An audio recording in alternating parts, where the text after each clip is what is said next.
Everyone, sorry if you caught the throat clearing at the start there. We're just going to take a minute here to make sure that everything is set up. We've got our encoding options. I was able to catch the mute button in time. So yeah, it looks like we are all set up and ready to go. I hope you're all doing well. Happy Valentine's Day for those of you who mark the occasion. I don't really have any reason to do so, although I am informed that apparently it's very easy to find inexpensive chocolate on the 15th. But it's been very cold out, so I am not very much inclined towards going out and testing that theory. But one way or the other, we are back to Orwell, Ignorance is Strength. I don't know how many episodes. I probably should have checked, but I don't know. There's something about... wait a minute, where's Orwell? I do tend to find people are... Like, I don't want to be too precious about spoilers. I do tend to think that complaining about spoilers can be just a way of sort of directing the... like making the conversation about you as opposed to, you know, whatever people are talking about. So I try to avoid that where I can. But with that in mind, if you can avoid, dimming the experience for someone else, it would be nice if you didn't do that. And I do tend to notice that when we're talking... Sorry, I have been peaking my mic a little bit more often. So I'm just going to take a quick second here and open my sound settings and make sure that I'm not too outrageous.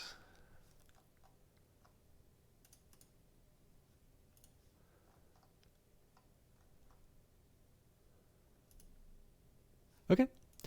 But yeah, I don't know. Like it's a fine balance. I think the pendulum's probably swung too far in the sense of like giving a little bit too much emphasis on the don't want to be spoiled crowd. Like, I'll put it to you this way: if you want to talk about something that you enjoyed watching with a friend, and it came out a couple of weeks ago, it's very reasonable to assume that there are people who haven't seen it.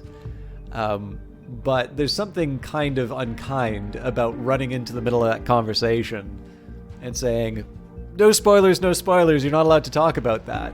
It's like, well, perhaps you rather should just eject yourself from this conversation, and let us kind of carry on with the rest of the day, right? Like, there's a certain point. The thing is, actually, this is relevant. I didn't mean to rant about this, but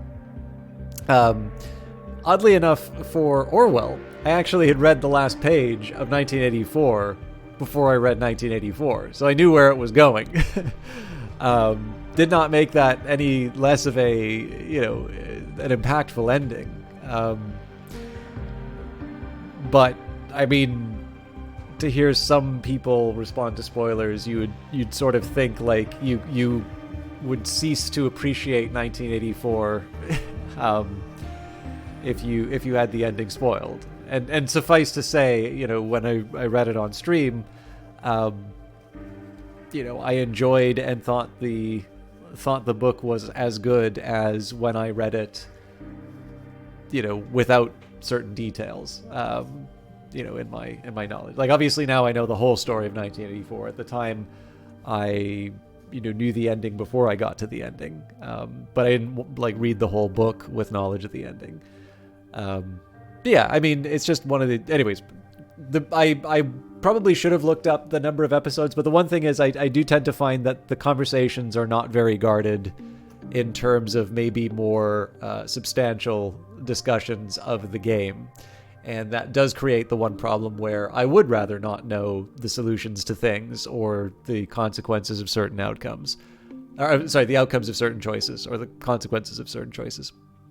And so I decided to hold back. But it does make things a little difficult for me in terms of, scheduling. It's possible that we'll go through if this is the last episode, if we go through it very quickly, we may actually, be done early. But I mean, that's life, right? I suppose that's games are not built to be structured around streams.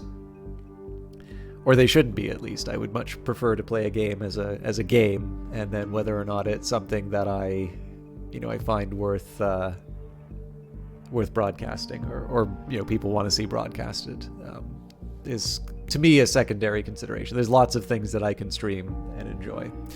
And it is maybe worth saying that this is the last of the games on this little sort of detour that we've been making through the works of George Orwell.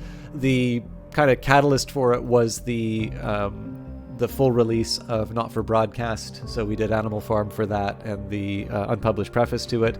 We did 1984 for Orwell, and it seemed decent to do Orwell Ignorance is Strength as well. So we're on the second day, but there was an indication that just looking in the options, that there may only be 3 days. Mind you, it also feels like the days are a bit longer. It certainly takes me a while to get through them, so we'll see whether or not that holds true. Sorry, I was just trying to think of some stuff to talk about to give people a chance to come in, but we'll carry on with the day. I'm also I didn't get a lot of sleep last night. I wanted to, but it wouldn't come. So I am feeling a little foggy. I'm going to do my best to try and carry on.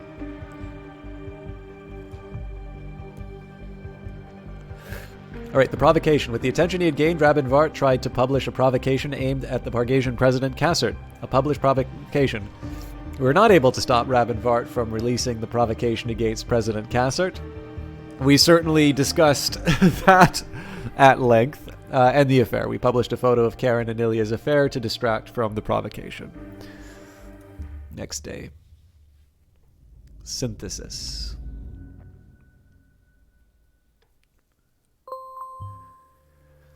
You're back again, just in time. We have need of you. Rabin Vart nabbed us with that article on Cassert yesterday. It has gone viral as we expected. The situation is heating up. Of course, President Cassert could not leave it at that. He filed an extradition request this very morning for Vart.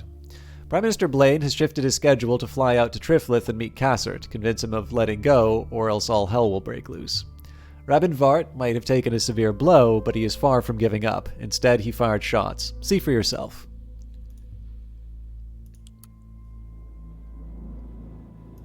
War is inevitable. They're out to discredit me and bring down what the People's Voice stands for, but we are stronger than them. Cassert may have demanded my extradition, but this war is not over. We will fight back against the traitors Cassert and Blaine, who own this manipulative government apparatus designed to keep us under control. The government of the nation have dragged my family into this conflict, and I will not let them get away with this. I'm still here, and so is the People's Voice, and we are loud. We have a strong group of supporters who are loyal and will help us get back on track. Know thyself, know thy enemy. We will fight back with a completely new People's Voice, resonating a kind of strength never before seen. The government of the nation has declared war on the People's Voice. They are trying to enslave their own people and my people, manipulating the media. Down with the government, down with Cassert and Blaine. Okay, I don't really think that needs to be added. I don't necessarily want to flog the point here, but the timer has definitely been something to make me be very reluctant to add data chunks now. So while I think the game very much wants me to add it in here, it has given me every reason to not want to follow up on that. All right. Investigators avert catastrophe at the Circle Mall, Bonton. Third bombing in Bonton Mall averted due to investigative success. Delacroix gives confirmation of efforts. Bonton. Once again, Bonton has become the center of attention due to a terrorist assault, except for this time it has emerged unscathed due to the efforts of the Special Investigation Unit. The last in a series of 3 previously announced bombings has been averted. The proposed scene of the crime was in the Circle Mall in the center of Bonton, which was locked down and secured by police forces yesterday evening, right after the investigation team managed to correctly estimate what location the terrorists were aiming at. Catherine Delacroix, Secretary of Security, gave a short conference to representatives of the press. In it, she stated the successful prevention of the bombing attempt to be proof for surveillance and investigative measures to be functional. The search for the perpetrators of these nefarious acts of crime would now be the top priority for the investigators, who have substantial leads.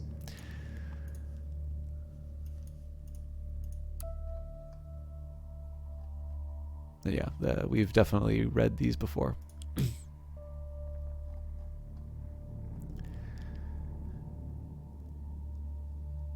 I'm so sorry about what happened. I have the foggiest notion of who posted this bloody picture. It's not your fault. It was me who wanted that picture taken in the first place. God, that was so stupid. I'm really sorry. It's okay, Karen. We wanted this together. What are you up to now? You're not going home, are you? I need to. No, please don't. After this, I'm not sure what he'll do. Ilya, what's the worst that can happen? He would never be violent with me. You know that. And you know that my offer still holds, don't you? Dewhurst is beautiful around this time of year. Yes, I got that flower you sent me. It is beautiful for sure, but I told you that I just can't leave Bonton. I've got to go now. I'm not sure that I'll be able to get back to you on here. Keep your head down. All right. Drop me a message in case anything goes wrong. Rabin knows anyway. The best of luck to you.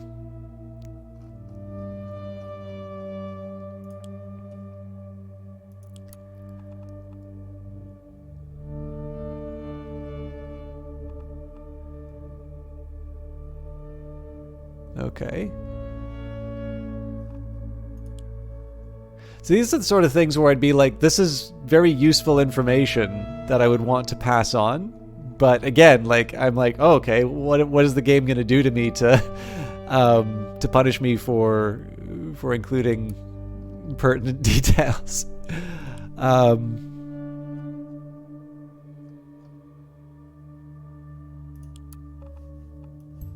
So I'll do my best to prioritize. I think this is definitely... Could it be that our actions caused a bit of trouble among the ranks of the people's voice? Good.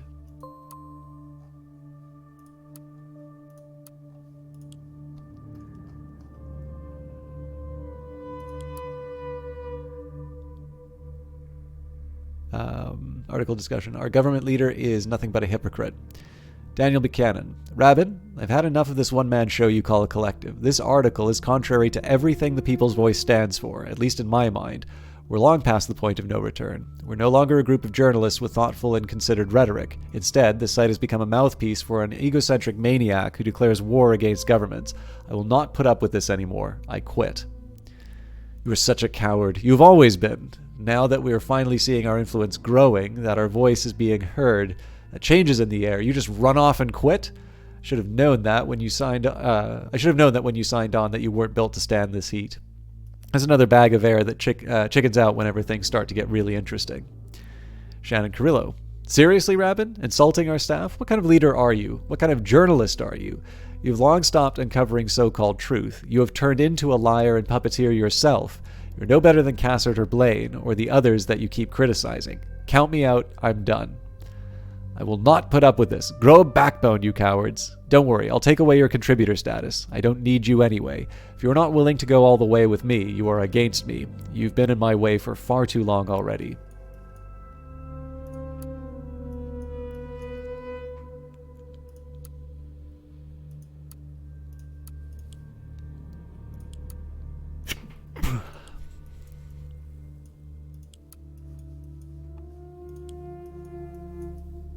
Obviously, I don't want to add the Mary P detail / Karen detail until I see the other conflicting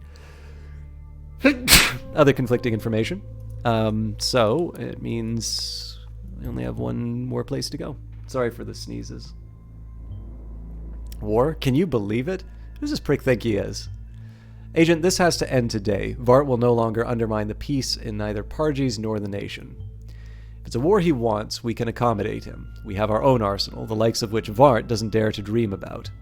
When Orwell was created, the office requested a number of additional features beyond the day-to-day tasks of investigators. Some top-level government members objected. They had the obnoxious idea to integrate an ethical codex into Orwell, limiting its capabilities. Naturally, this would not do for us. We are the nation's wardens, and we won't be restricted by some arbitrary set of rules. So we found a way, as we always do, to develop a branch of the Orwell project, the very piece of software you're using right now. This is actually kind of interesting. So I think as long as the timelines are concerned, there was like a breakdown of the Orwell system over the timeline. Now it may be that this takes place before the Orwell system gets hacked. Again, we haven't gotten to the end yet, so we don't know where that would occur. But this idea of the branch also allows for the possibility that we wouldn't be affected by the events of the previous game. Time to make use of its full potential.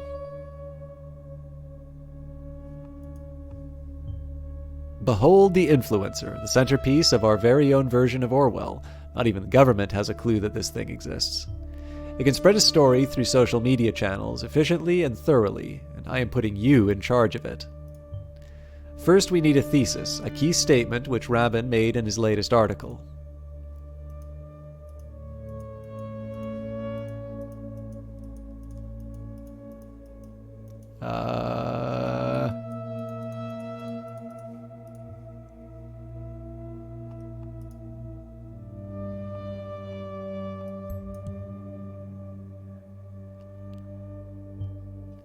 Government dragging his family into the conflict? They should have clearly opposed Rabin's actions and nothing would have happened. Well, we will counteract this claim accordingly. Let me see that in the influencer.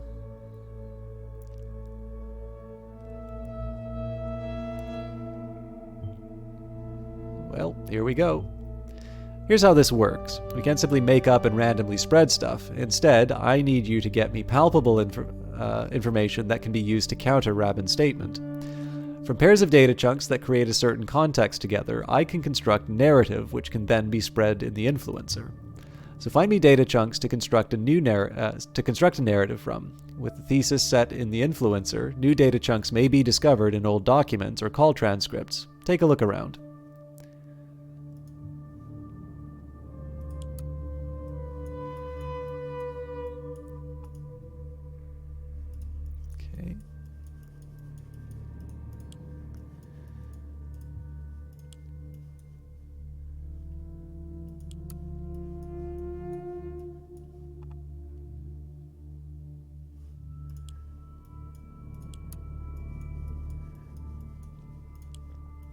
Saying the editors are not on his side doesn't quite... Well, I mean, I suppose the Ilya statement...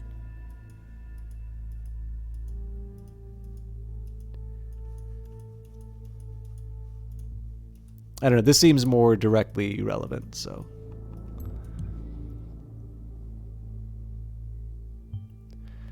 My, why would anyone be enraged about such a baguette? I don't think I've ever seen that word. Sorry, just going to look it up.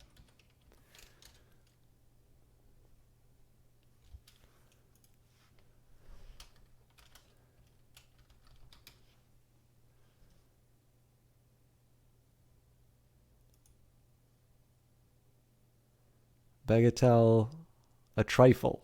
Or any various games involving the rolling of balls into scoring areas, or a short literary or musical piece in a light style. Huh.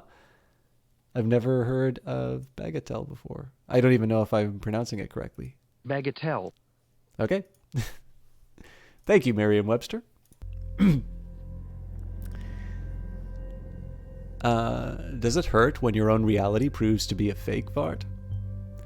Be that as it may, we can surely utilize this circumstance for our own good. It's not strong enough on its own, though. Keep looking for something to reinforce this face with.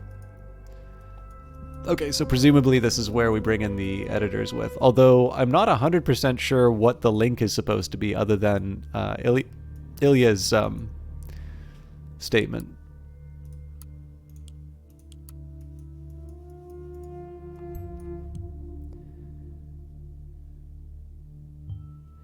Rabin is becoming more and more unhinged, sensing betrayal around every corner. First he wants nothing to do with his wife any longer, and now this. One could easily get the idea that Rabin Vart's family members aren't quite as important to him as he claims. Let me compose a narrative from what we've got. Agent, the first narrative is ready to be spread through the influencer. To do so, drag it into the slot in the influencer window and confirm.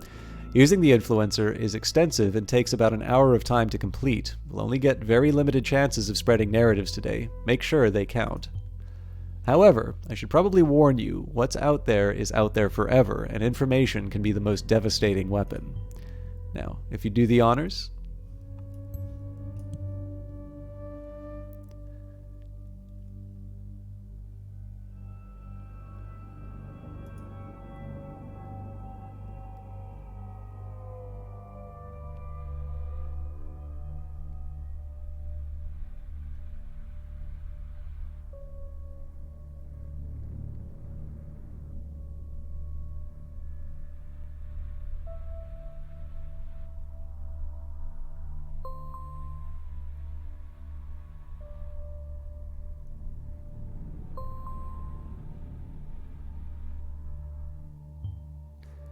The first information spread by your command alone. It's a beautiful thing, the destruction of truth, isn't it? Shouldn't Simon be saying that? I believe we pulled the right strings there. People have swallowed the bait, and as you can see on Blabber, we had some good impact on his listener count.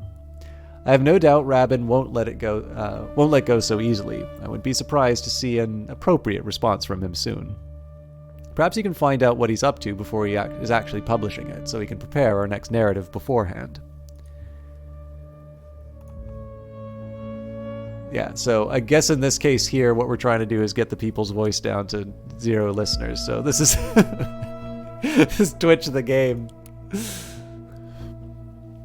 Destroy the media monsters. We will always fight back. In the dark caves of the endless information network they lurk, out to get any innocent victim standing in their way. As from now, I shall call them media monsters. The government apparatus designed to control our minds. These awful creatures, who cannot be considered human, are trying to damage my family members in order to get to me. They cannot tear us apart.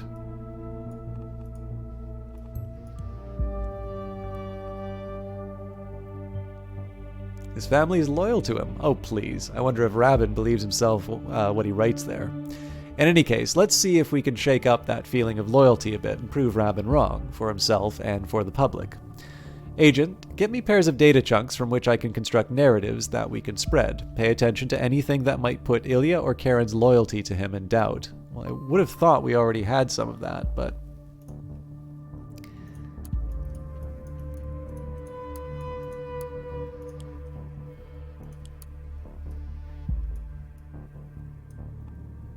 we didn't already had her PC?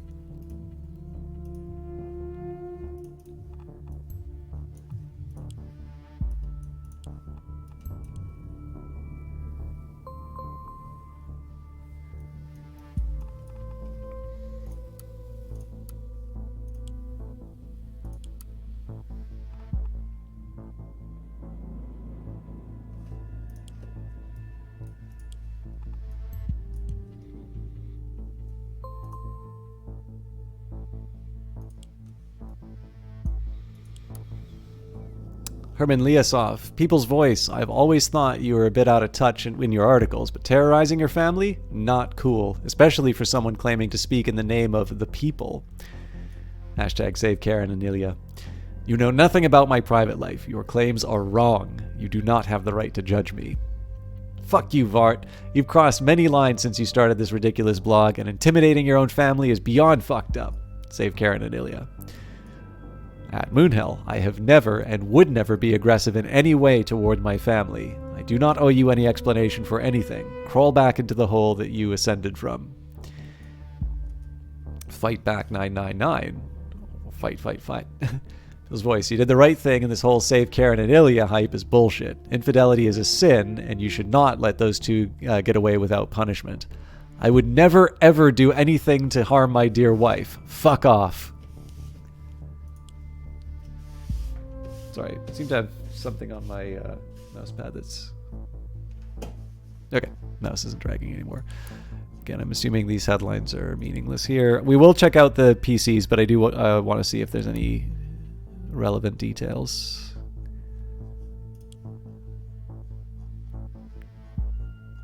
So I'll admit, when it comes to like loyalty and that, I would have thought that we'd have built up quite a bit in our profiles already to cover that requirement, but I'm fine kind of digging up more recent info. Well, I genuinely do not see how this is evidence that she's interested in moving to Dewhurst, given that A, it's in the trash, and B, yeah, so... Rehabilitation Council, Psychological Report, Final Report. October 10th, 2012, issuing facility Bonton Rehab Council, author Karen Levine. Patient ID PR 34207. Patient name Rabin Vart. Oh, Olaf, there you go. Sorry, I saw there was a message that, like, there was a line that came. I updated my OBS to before broadcasting. there was like a signal that somebody had written something in chat. Like there's a line that says new that I see, but I didn't see any message for a minute. Olaf, how you doing? Also, maybe I'll just say, if you have written something before, Olaf's is the first message that I have seen since starting. So my apologies if you wrote something and I didn't respond. I also know usually if that happens, people just leave, so the chance of getting, finding out what it was is remote. But just a heads up. I hope you're doing well, Olaf. It was nice to catch you in Ari's stream the other day. It also occurred to me that you offered Vermintide, and I said I was going to get back to you, and then I didn't. So we got to work out a time. Yours is the most important message. So sorry about that. I talked about how I'm like bad at getting back to people, but that's not supposed to be a cover for like not actively taking a role. I genuinely like, I know I wrote you the one message, but then I never followed up, and I feel quite bad about that. But we will definitely work something out.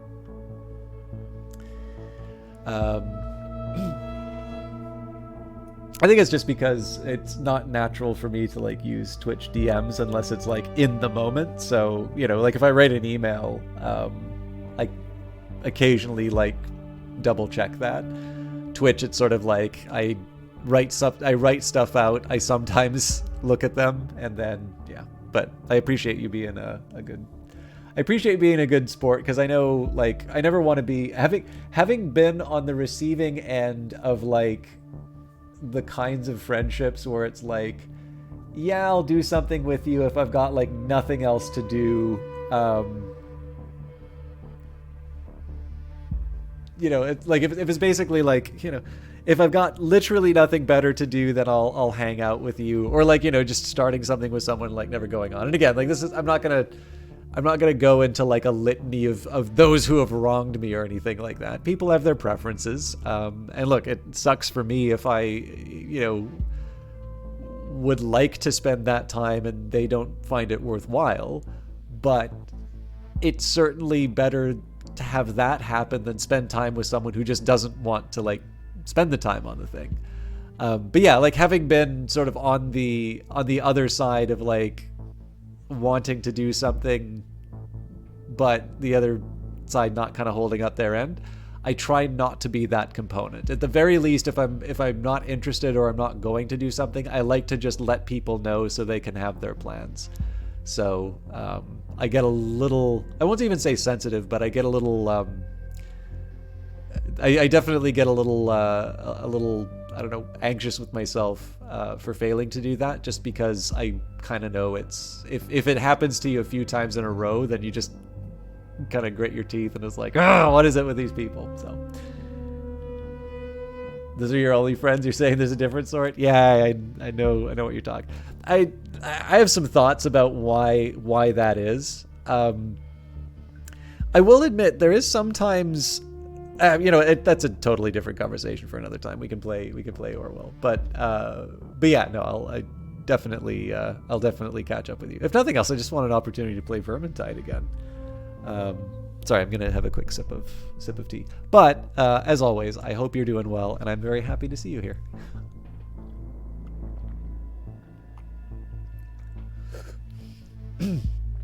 Okay, so this is for Rabin Vart. Patient date of birth, August 15th, 1972. Weekly counseling in 2-hour sessions. Author. I am Karen Levine and have been working for Bonton Rehab as a clinical psychologist since February 2010. My specialist field is psychological trauma. Full details of my qualifications and project history will be provided separately by my employer, the Bonton Rehab Council. 2. Patient history. The patient is a Pargesian refugee whom I have been treating since February 2011.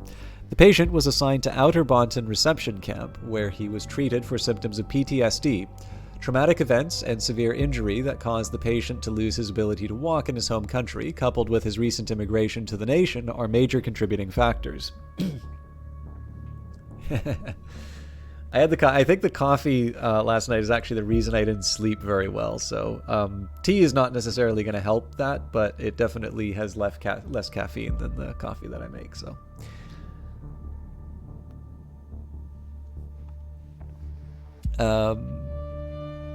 3. Therapy progression. The patient was initially very unresponsive and reclusive, even apathetic in therapy sessions.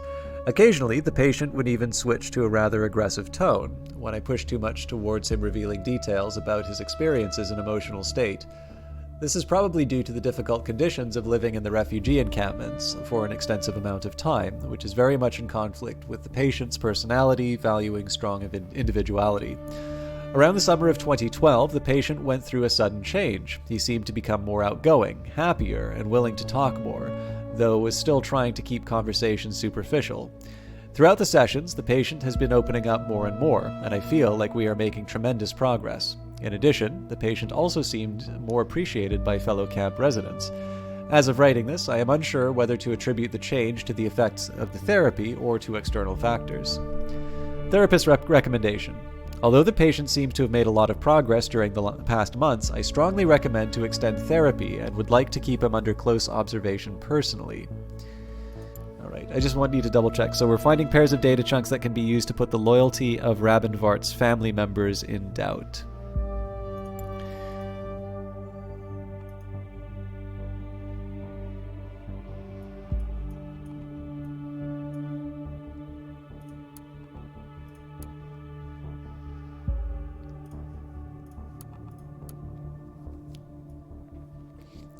Karen Levine for Ilya. I am Karen Levine and have been working for Bonton Rehab as a clinical psychologist since February 2010. My specialist field is psychological trauma. Full details of my qualifications and project history will be provided separately by my employer, Bonton Rehab Council. The patient immigrated to the nation in February 2011 as a Pargesian refugee after his brother was involved in a school bombing, losing his ability to walk. I have known and treated the patient since that time. Therapy progression. While being very shy and unwilling to talk about details of his experiences for several weeks at the beginning of therapy, the patient has slowly become more outgoing and open after several sessions. His optimism and overall social and friendly character, as well as a tendency to look at the bright side of things, has helped him a lot to get through the psychological trauma of the hardships he and his brother faced back in Parges. As the patient slowly opened up, he especially emphasized his heroic escape from military service in Parges on multiple occasions. He also seemed to become more and more interested in myself and my private life, making it difficult for me to maintain my professional distance as a therapist. That clearly wasn't a problem with a Rabin, though. I also talked to him about his brother and his increasingly reclusive behavior, urging Ilya to assist his disabled brother. Therapist recommendation. The therapy is regarded as successful, and I am happy to dismiss my patient as largely recovered from his symptoms. However, I feel that it would be very important for him and his brother to leave the refugee camp as soon as possible in order to maintain their mental health. Now, if the hashtag that we are trying to generate is to provoke Rabin, I would actually argue that the knowledge that Karen wanted to keep him under observation is very much attacking that sense of individuality. In that case, especially when he's doubting his marriage. Yeah, by the way, this is where I just sound like a complete, this is probably around the point where I sound like the last person you would want to have behind a system like this. But, where he's already hurting because of the betrayal with Karen and Ilya, to then release this medical information that she wanted to keep him under observation when he has his sense of individuality, that will just lead to, him, thinking the marriage was always just a way of being monitored. Again, that's just going to sort of feed into that really negative sort of feedback loop for himself. But it seems to me that the point here, like the Orwell system is different from the group that we're in. We're using the Orwell system, or a branch of the Orwell system, but we're distinct. Like, the goal here is not to troll Rabinvart. The point here is now to kind of destroy the credibility of the people's voice, or at the very least to blunt its outreach. I'm going to still focus on that question of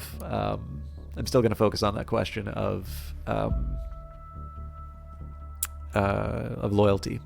So the fact that he dodged military service, I think, is that's probably going to be it's maybe not something that the people's voice is going to feel too mad about, but it is something that sort of shows a dubious character. All right, save protocol Rabin83. Hey, lovely man, how are you today? Hey, not so good. What happened? I stood in the lunch line for 1.5 hours, and there was nothing but bread left. You know I am not at all fussy with food, but after not having any lunch for the last 2 days, it stresses me out. The guy at the food handout told me to fuck off, and I didn't like it. Oh my god, I have no idea how you stay so calm. It makes me furious even hearing about it. I would have exploded a long time ago. If the guy in the office canteen talked to me like that, I'd get him fired. You know you can't compare this place to an office canteen. I know, it's just, how is it even legal to treat people like that? Calm down, love. I don't mind people being assholes. They're just stressed out themselves. What really bugs me is that nobody gives a shit about anyone here. Everyone is just trying to get by without being hungry or tired day by day. Hang in there, darling. Never forget, you're a real hero to the others and to me. I love how you always wanted to help me, but please stop saying that. It makes me uncomfortable. You're far too modest. You should be proud of what you've done. Anyway, not much longer now. I can't wait. By the way, I've picked a location. I think we could have a beautiful wedding ceremony at Bonton City Park. I just wanted to keep it small and in the ocean air, instead of renting a huge venue and making a big fuss about it. Plus, I think it'll make for some really nice, serene photos. Anything you want is fine for me. But Karen, are you sure you want... you are sure you want this, aren't you? I'm getting the feeling I've been rushing you into something that may not be good for you. Rabin, come on, you didn't rush me at all. It was my idea. Do you want this? If you want it, I am absolutely sure. I love you. Yes, I love you too. And let's do it. Okay, so clearly there's a conflict somewhere. Oh, it's going to be on Ilya's PC. We're going to find their private messages to each other. Or his phone, rather. Okay, we'll start with the photos. Oh my god, he's a nerd!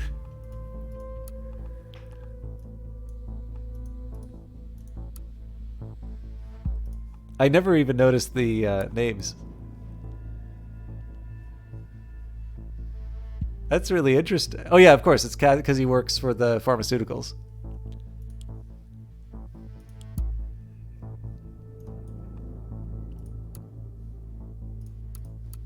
Sky Chat is probably where we're going to see all the good stuff, so I'm just sort of holding off. Uncle Simos about Captain Ilya Janeway. Okay, definitely one to follow up on. Ah.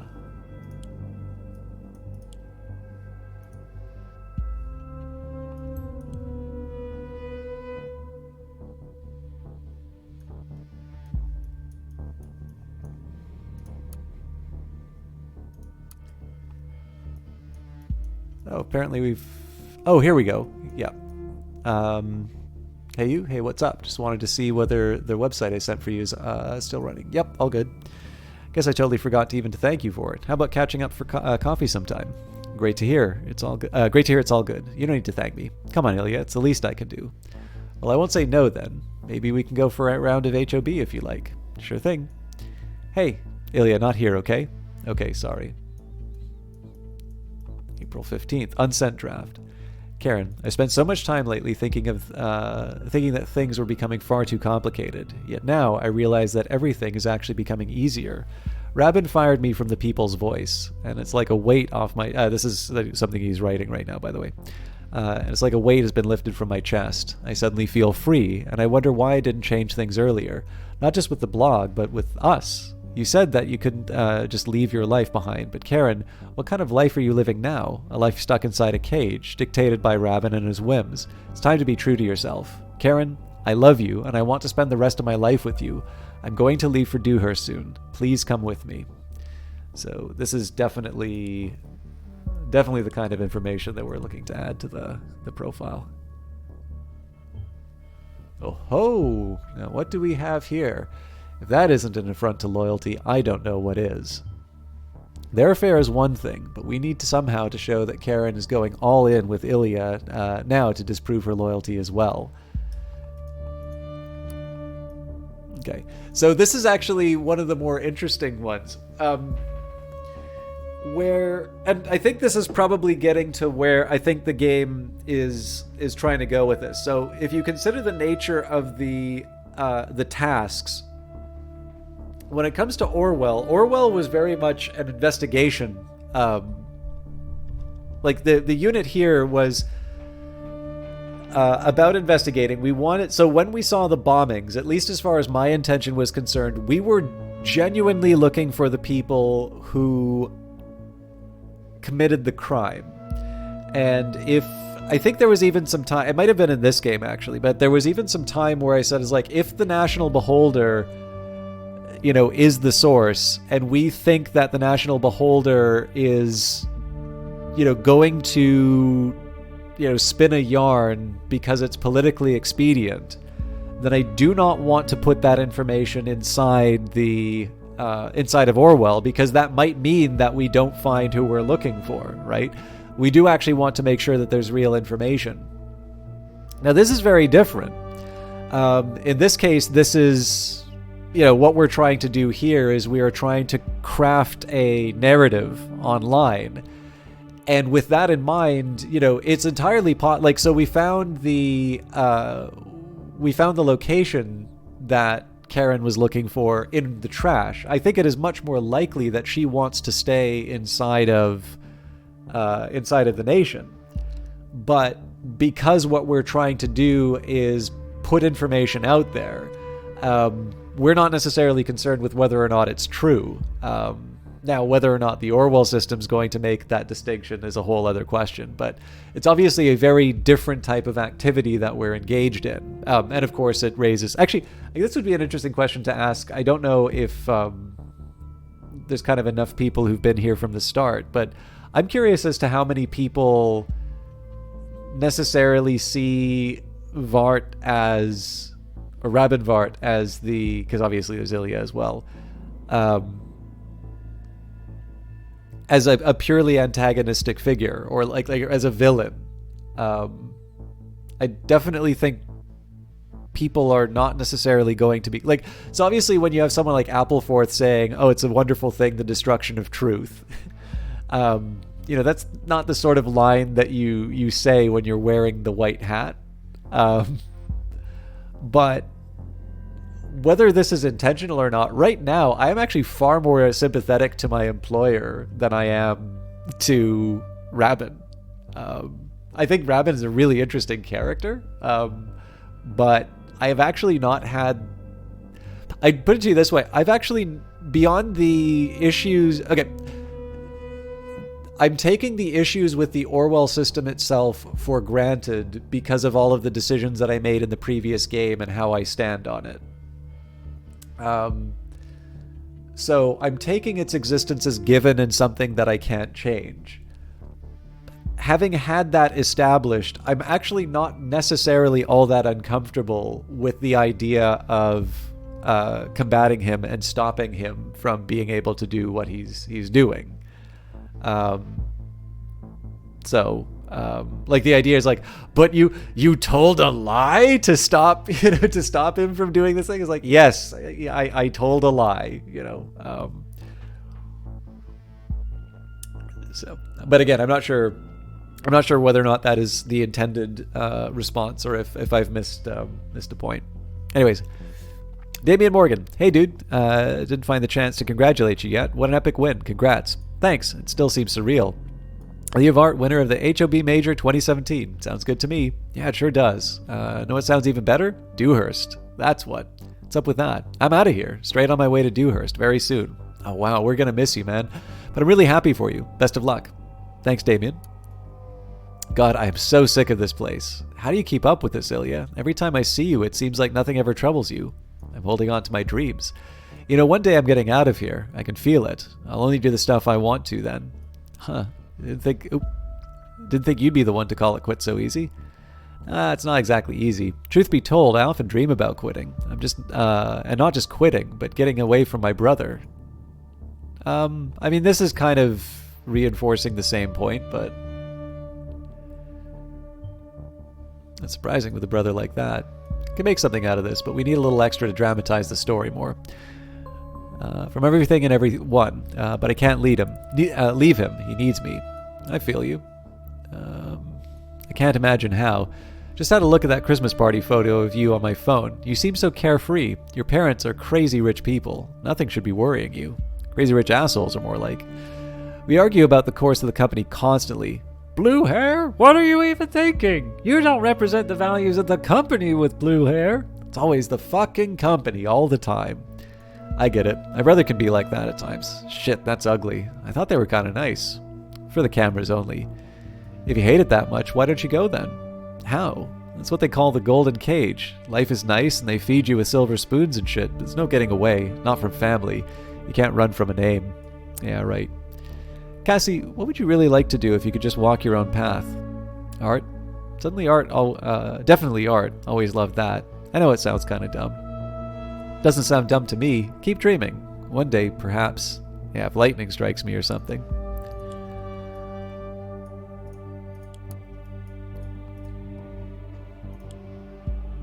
You know what? I'm going to add this. I know I'm wasting time on something that's not directly related to the mission, but...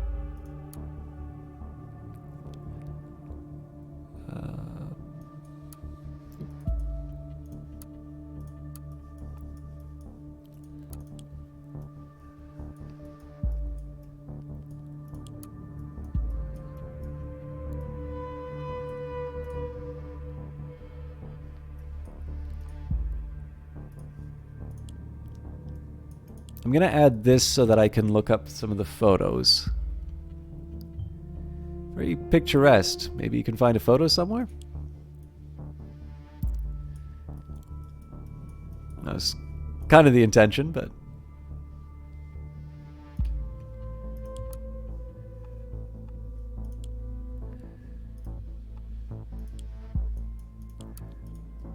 Blaine cancels meeting for surprise visit in Triflith. Prime Minister cancels crisis meeting and instead visits Parges' capital. Plans to lead renewal of stalled negotiations between Cassert and opposition. On Saturday morning, Prime Minister Blaine made a surprised shift of priorities. Originally scheduled for a crisis meeting with Secretary of Security Catherine Delacroix, in regards to the recent Bonton terror assaults, the Prime Minister instead made plans to mediate in the more than troubled negotiations with President Cassert and the opposition. The original crisis meeting was removed from the official party website. And Blaine took a National Air Force flight straight to Triflith, the capital of Parges.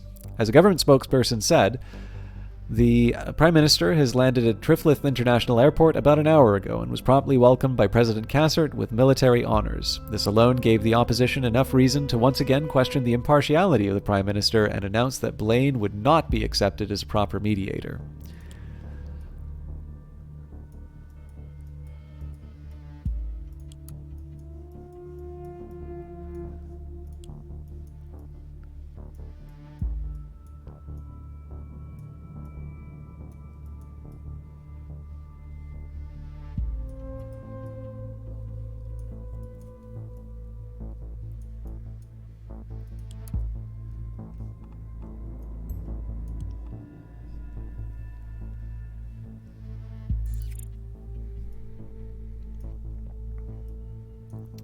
City Park, Bonton. Was this the happiest day of my life? I'm not sure. I was happy, though. Was it a rushed decision? Maybe it was, in hindsight.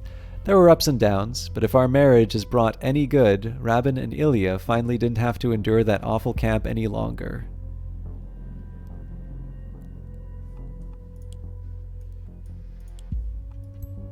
I wonder if we can say... Permanent residency is granted upon marriage to a citizen for the spouse as well as the family members. Questionable thing, if you ask me, especially if the circumstances of that marriage were to appear shady. I'm trying to see if there's a way that I can build this case without having to rely on the flyer.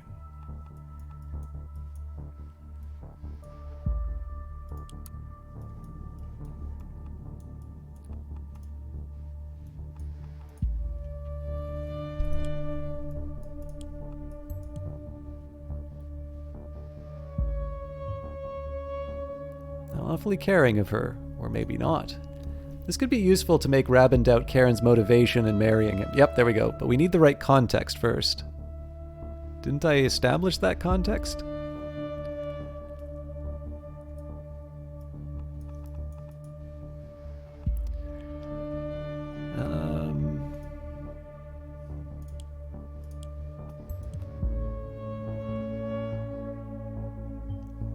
Considering the trauma he endured when his school got bombed, this comes as no surprise.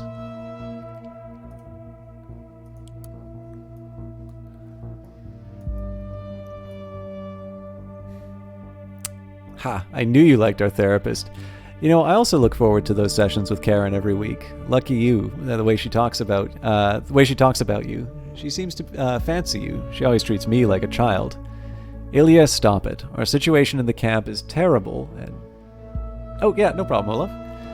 Our situation in the camp is terrible, and we are being treated like animals. Yet all you can talk about is your dumb crush on a therapist? Karen fancies me? She doesn't like me one bit. Not sincerely affected to Rabinvart?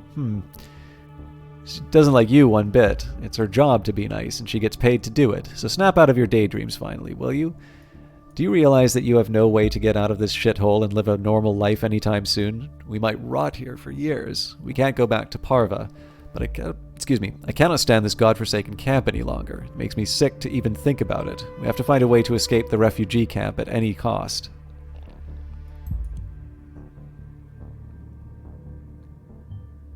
Getting out at any cost?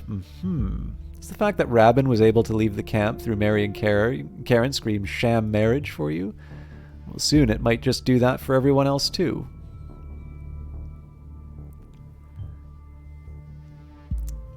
We now possess one narrative we could potentially spread. However, we can only hit Rabin after he has published his next article. We need to bide our time for the moment. Use that time well to dig for more narratives. Get me everything that could be of use.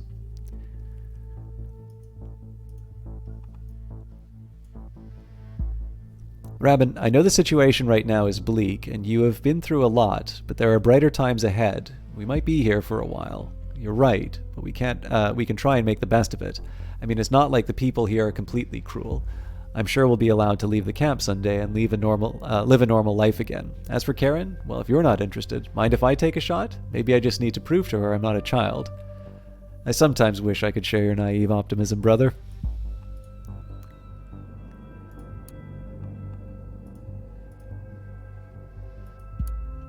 All right.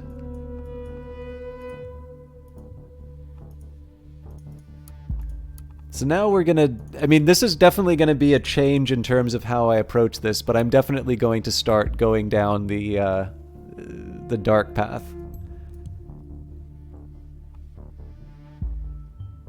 Dewhurst of all places. Bah! But it might be good for us. After all, Ilya is so in love with Karen and wants to leave with her, right? We may just get the chance of taking this fling of theirs to a whole new level.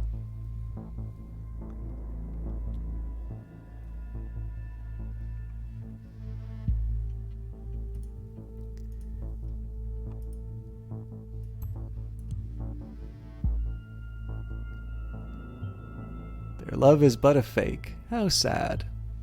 Karen intended to observe Rabin and doesn't really love him?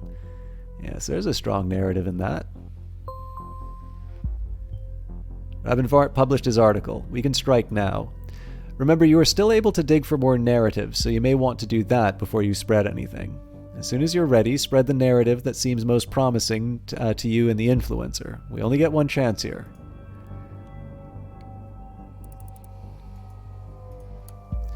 The media monsters have no chance against us. We will always fight back.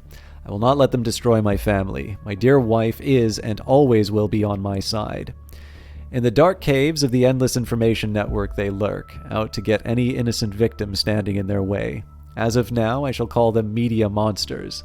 The government's apparatus designed to control our minds. These awful creatures, who cannot be considered human, are trying to damage my family members in order to get to me. They claim that I am a tyrant to my family, though this affair did shake me to the core, which probably made the media monsters very happy. My wife and I are still on good terms. We will continue to stand by each other, as we always have, no matter how difficult the situation. And the same accounts for my brother. They cannot tear us apart. My family members will remain loyal to me, as they always have been. Oh, I'm sorry. I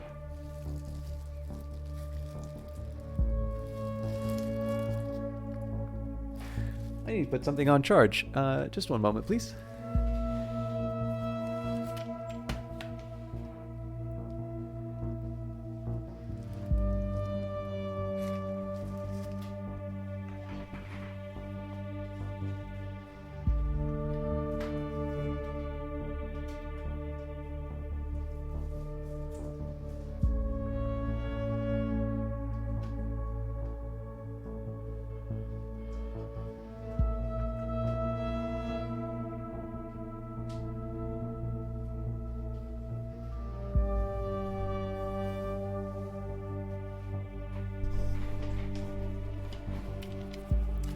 Alright, sorry about that. Okay, so first thing I'm going to do is just take a quick peek at any of my other options, because it does seem at this point the game is encouraging me to sort of hoover up more data. Although I don't think we have anything... Well...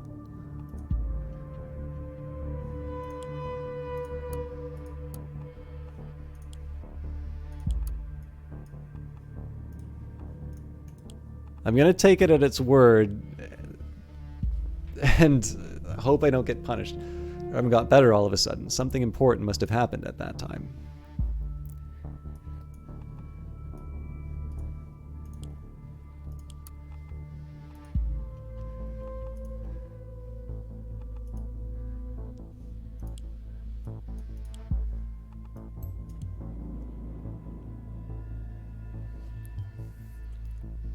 I'm sure this can be changed.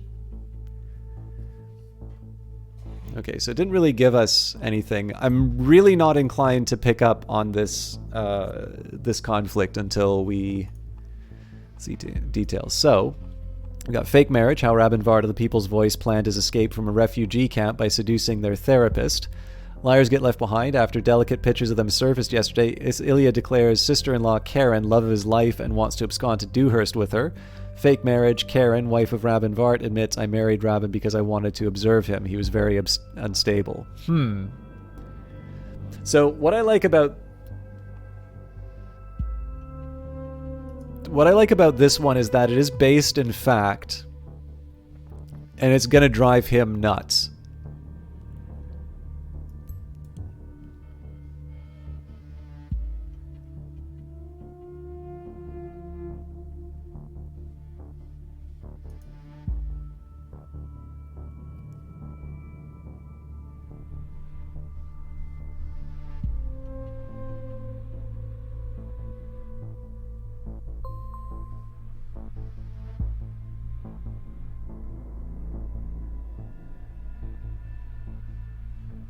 Of course, the real question is going to be what the change in the listeners was.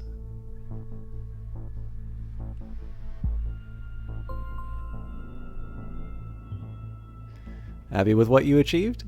Attacking Vart's marriage was a good idea, very personal. I believe many of his followers took this to heart.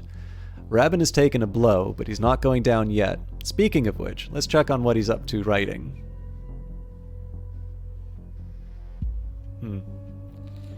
I don't know if that's supposed to be a good outcome or not.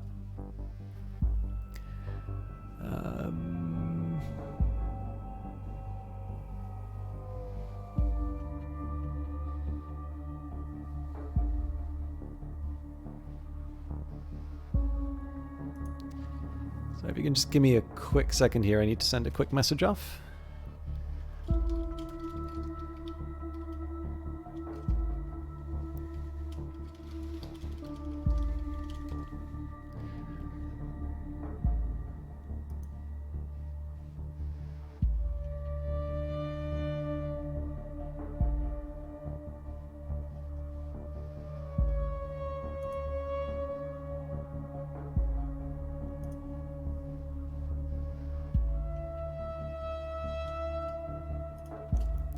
Sorry about that.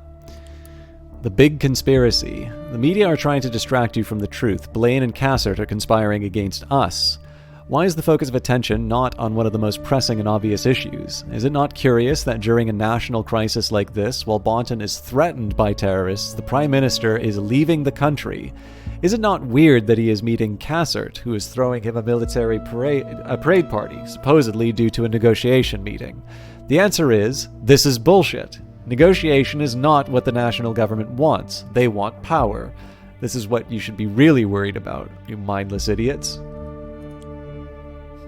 Really, what we just need to do is publish his early drafts, and that'll do the job for us. Claims Prime Minister. Yeah, that's fine. That's just going to give us our next... Falling back into old habits, are we? Vard is trying to shift the attention to Blaine and Cassert's meeting. It's a one-of-a-kind opportunity for him to back up his conspiracy theory.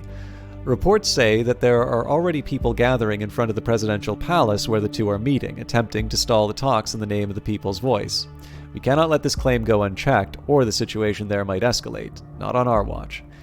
If he's into conspiracies and hidden agendas, how about us playing the same game? I'm certain you can get me enough information to let me construct our own little conspiracy theory. Keep in mind, we have to hit Rabin Vart hard this time. Very hard. We must break his follower base.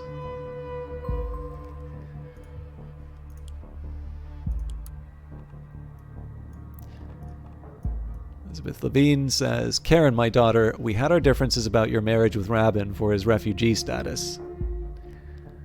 Only now, with the recent news, could I realize that this guy must have forced you into a sham marriage. Please know that in case you need any assistance with your situation, I am always around for you. I don't mind that you broke all contact with me. Get back to me. This refugee is the worst thing that ever happened to you. Oh my god, forced into marriage. Karen, is that true? Are you really that shameless that you would exploit some nonsense gossip about your daughter on the web to reinforce your own political fear-mongering? This is preposterous. Entering a sham marriage like that? For money? Oh, this is interesting. This is the same, image that she used for Molly P. I know Rabin. He is a good man and wouldn't force her into anything. So again, our target is Rabin, not Karen, so I don't... Well, we'll read the reactions. His voice, your wife should be ashamed. Marrying people who went through traumatic experience just to keep them under observation is completely psycho. This is complete bullshit, and there is no way that my wife would ever have done anything like that. You have no right to judge my private life, so back off. The uprising against the government of Parges has begun. The angry crowd in front of the presidential palace in Triflith is growing. Rabin is the one to thank for this, and fake marriage is fabricated story distracting you from the truth. We are going to win this media war. Pretty funny how your wife only sees you as a psychological research project. I'm sure that her research on delusional sociopaths will be groundbreaking. The only delusional one here is you. You blabber trolls will not be able to intimidate me. Seriously? Your wife only married you to keep you under observation? What a psycho bitch. Do not insult my wife, ever.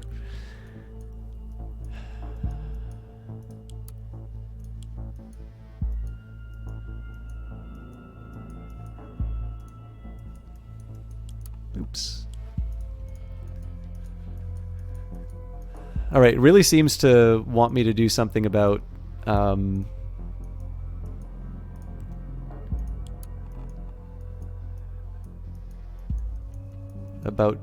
dear old mother.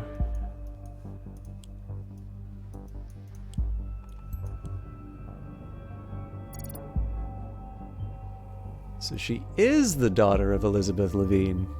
Against this backdrop, it's quite remarkable Karen professionally counsels refugees.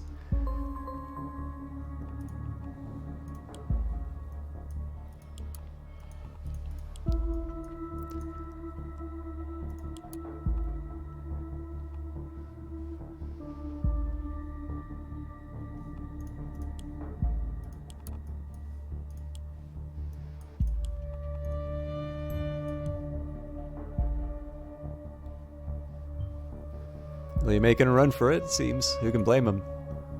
Why, we would, of course. Maybe he's considered staying if the news would turn out to be against his liking. I think he just wants to leave. But like Bakay to Rabin Vart, I have to disappoint you. Rabin, I am not quite as dead as you had planned. Not yet, I may be soon, but for now I found a way to at least write this email. I didn't expect you to sink so low as to work with the office. That's why I couldn't figure it out back then. The recent days have opened my eyes. The arrest, all those interrogations they put me through, you're with them. It's the only way that you have obtained internal info on me that created that leak. Yes, I have been working with them as well. But tell me, what choice did I have after they arrested me, tortured me, forced me to become this? Now the office wants to get rid of me, else they wouldn't have sent me to that godforsaken shelter. And in your blind rage, you became their tool. Because of what? Do you really think me behind what happened to Prava Secondary? My unit was being targeted by someone unknown. That was all. For God's sake, Radka died in that bombing, you fool. Why the hell would I kill my own daughter? Fuck you, Rabin, and your empire of lies. From the bottom of my heart, we'll both meet each other in hell for the mistakes we've made, as soon as the office is done with you, too. So that sounds like a decent narrative for us to push. This would be so much easier if he was. I don't know where that came from, but there is no way we can build a conspiracy theory involving us directly. Well, it was worth a try. Seems that investigator you've paired with got the Bonton bombing's perpetrator. I'm impressed.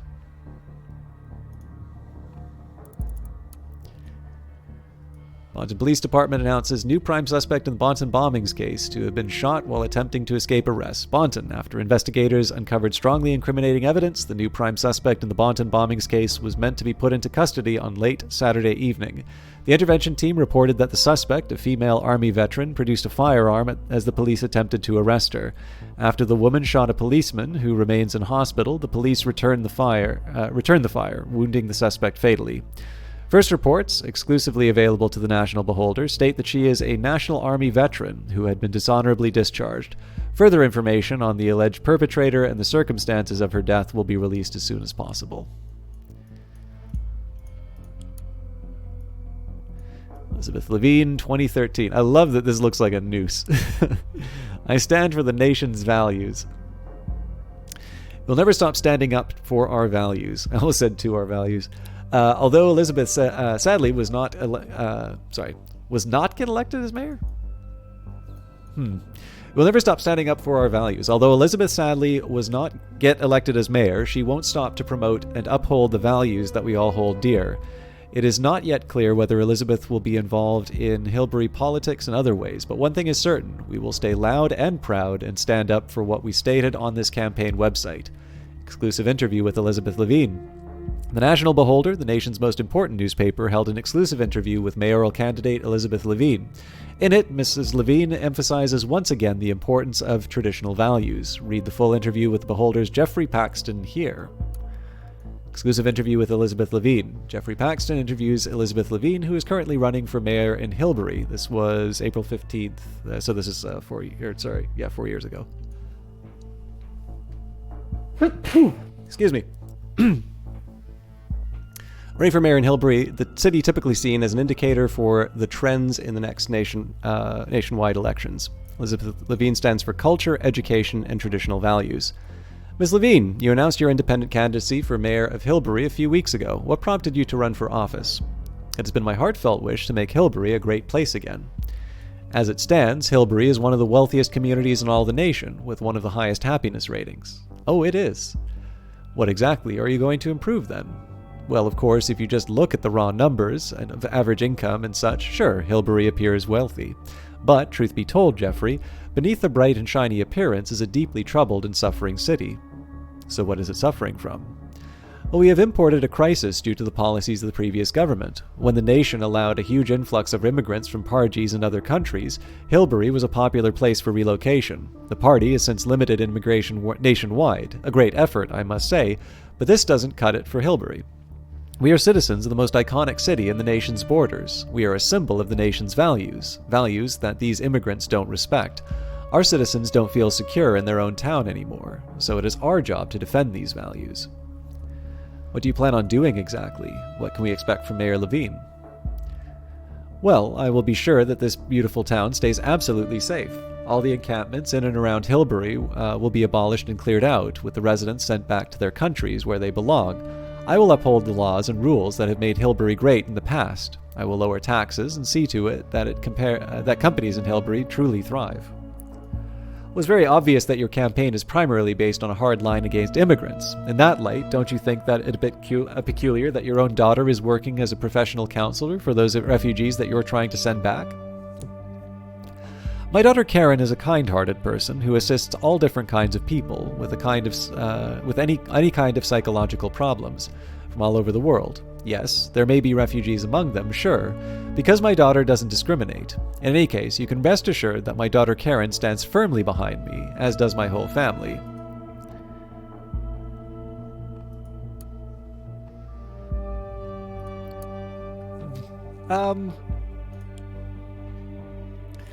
I don't know how far the rabbit hole of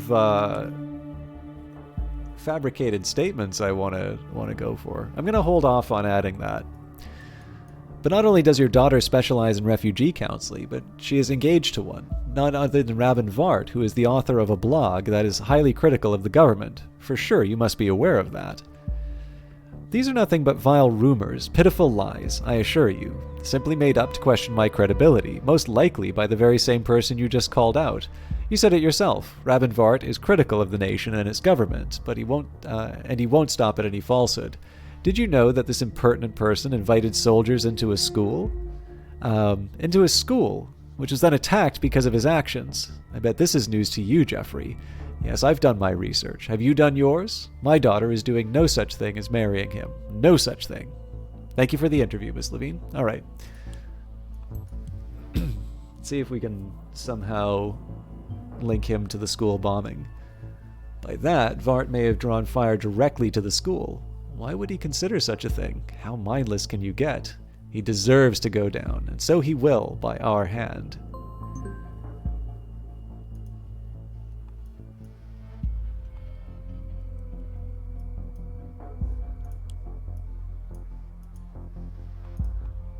We don't have a narrative yet, huh?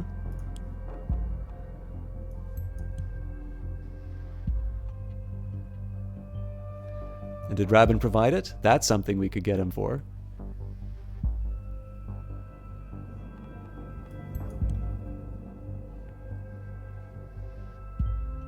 What a tragedy. We knew she had been present that day. Man, they're really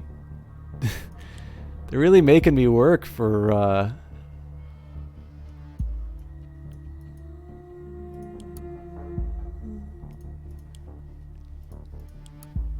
David Johns, Rabin Vart. Know that I stand with you. Rabin, I could not help but notice that you seem under a lot of fire from all sides most recently. Even some of your most trusted followers are turning their backs on you, but not me. You've been through some dark times before, as you've trusted me with. Remember how you told me that Ilya got your parents Anastasia and Milovan in deep trouble and you saw no way out? And here you stand nonetheless, because you have pulled through. I will see what I can uncover to aid you. You'll hear back from me soon.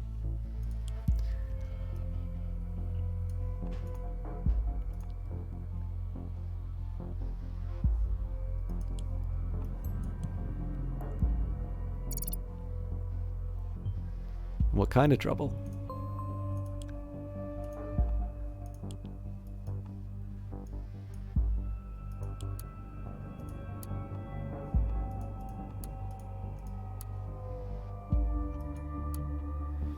Report on your patient, number NA13514, Nina Metronova. Dear Miss Levine Vart, it is brought to our attention that your patient, number NA32694... What? has been involved in a criminal case. Unfortunately, she has been shot on the run, and the case is now being investigated thoroughly. As you know, a situation like this requires a report by the therapeutic counselor who treated her. We therefore kindly ask you to hand in your report on Miss Matronova by the end of the day. Please be informed that this report is highly important for the case and will be used in court. The Rehab Council is obliged to inform you that all of our statements have to be as accurate as possible and that you are obliged to answer all questions you may be asked in court truthfully. Yours sincerely, Esther Baker, Rehab Council Administration, 100 Penn Street, 9FBT, Bonton.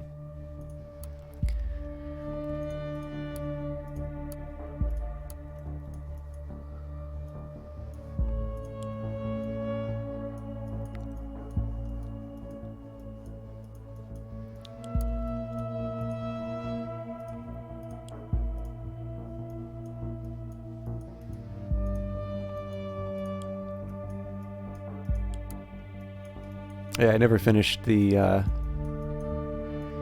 Elizabeth Levine endorsed by Catherine Delacroix. We are proud to announce that our campaign has been endorsed by Secretary of Security Catherine Delacroix. In a statement, Luc Delacroix said, "My parents were from Hilbury, and it is the city I grew up in. They would appreciate Elizabeth Levine's work very much and their values for which she stands." Delacroix further announced that she will support Elizabeth's campaign, with funding and marketing. "The party stands by the Levine family. We are particularly fond of Maxwell Levine's efforts as a lawyer in Hilbury, as well as Karen Levine's great endeavors as a psychological counselor. The party supports Karen Levine's work directly via state funding. Elizabeth, her husband Mike, and her 2 beautiful children are a true treasure for this town and the whole nation," added Delacroix. I mean, this still reinforces the narrative that they're operatives for the nation, but I know they won't let me. I bet Raven has no idea about Karen's entanglements with the party, nor has any one of his followers. We should let them know, maybe, but we need a little more backing if we truly are trying to put the blame on Karen here. Well, I don't want to, but it may force us. It is not Alien, unless you want to play as a character inside of this. How are you doing tonight? Elizabeth Levine to run for mayor this fall. Born and raised in Hilbury, and only having lived abroad for a few years studying, Elizabeth Levine knows every nook and cranny of our beautiful town. She was always one of the most valuable parts of our community and is now aiming to make it truly great again. The decline of our local small businesses and traditional values has to end, Levine stated in Monday morning's Hilbury Public Radio News. We're looking forward to an exciting election campaign. It's time for a change. Issues. Our children are our future. I, personally, am a member of the I Don't Care About Children caucus. We do not hold any seats. Tradition and culture. I don't actually dislike kids, just...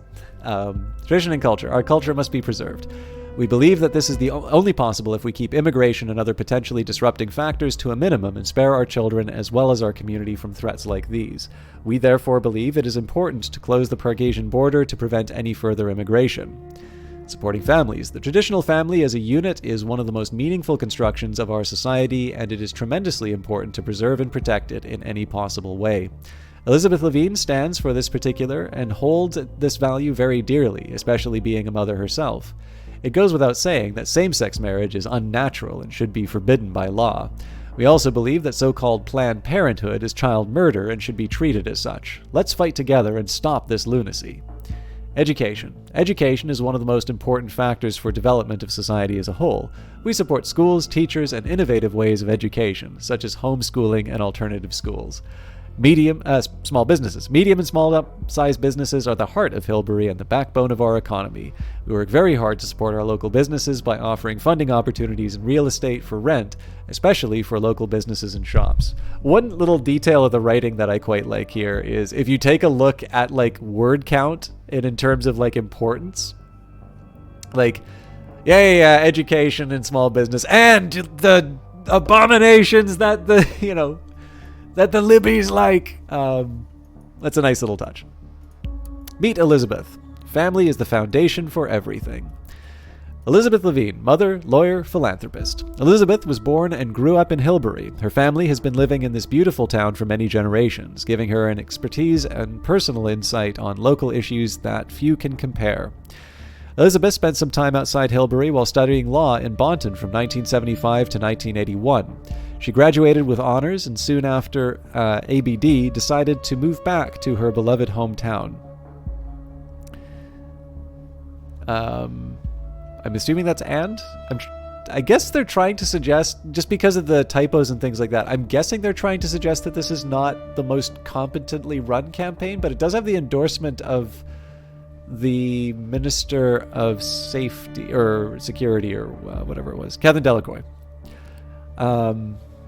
Elizabeth then started doing community work for Hilbury, which she still is involved with to date. She volunteered and was very active in the National Cancer Society, raising funds and helping cancer survivors in an extraordinarily devoted way. Instead of going into corporate law like most lawyers, she dedicated herself to public service and worked as a prosecutor for Hilbury City Council. Her passion for law and order is ongoing. As a devoted family person, Elizabeth has 2 children, her daughter Karen Levine, who is very successful as a psychological counselor in Bonton, and her son Maxwell Levine, who is a well-known lawyer in Hilbury. Well, not the most pertinent in terms of where I want to go, but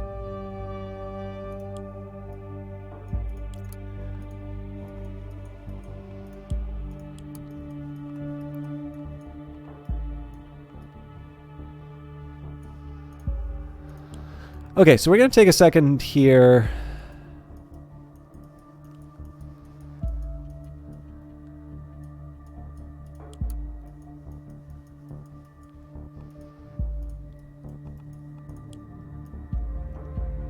We've got a few things here. Okay.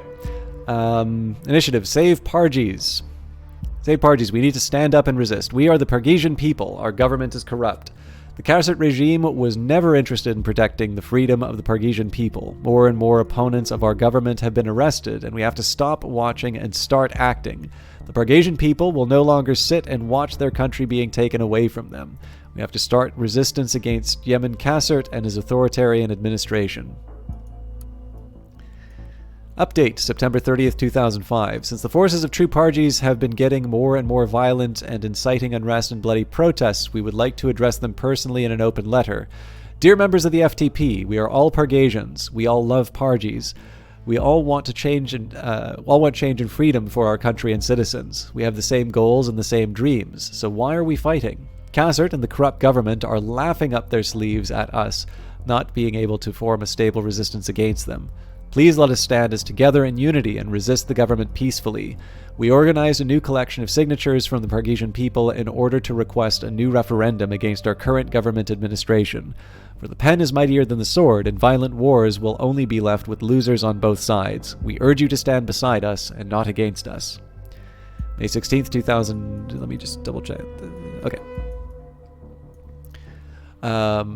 May 16th, 2005. Unfortunately, we have lost many members to the newly formed forces of true Parges. We have been increasingly criticizing our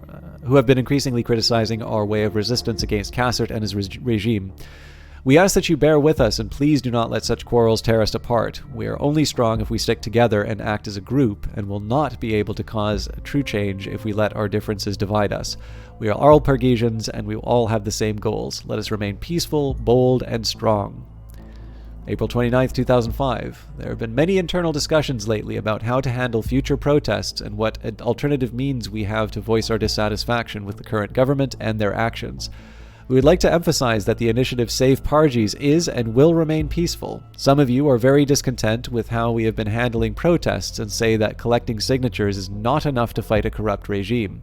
But we do not want to get involved in illegal activities and believe that our voices are our strongest weapons. February 2nd, 2004. In our first meeting, we decided to arrange a peaceful protest march against newly installed President Yemen Cassette. He is not our president and was not elected democratically. We demand new elections. Please join us on February 15th, 2004 in Triflith. Starting point will be King Myron statue, and we will march down Triflith Avenue to Lake Potemkin. Message board. So this is probably where we're going to find... Well, I mean, one, it's our last option, but number two, I suspect this is where we'd find the details we wanted. Oh! Interesting. Since the government has recently been actively trying to silence supporters on the initiative Save Parges and to try to draw connections between us and violent crimes, we've switched to a closed message board that only a few members with special login data can view. Please contact Anastasia Vart if you would like to receive access to our messaging board. Welcome, Captain Ilya Janeway. Please enter your password here.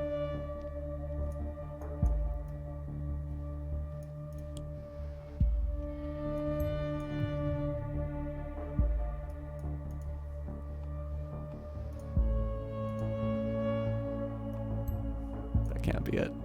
Oh, hang on.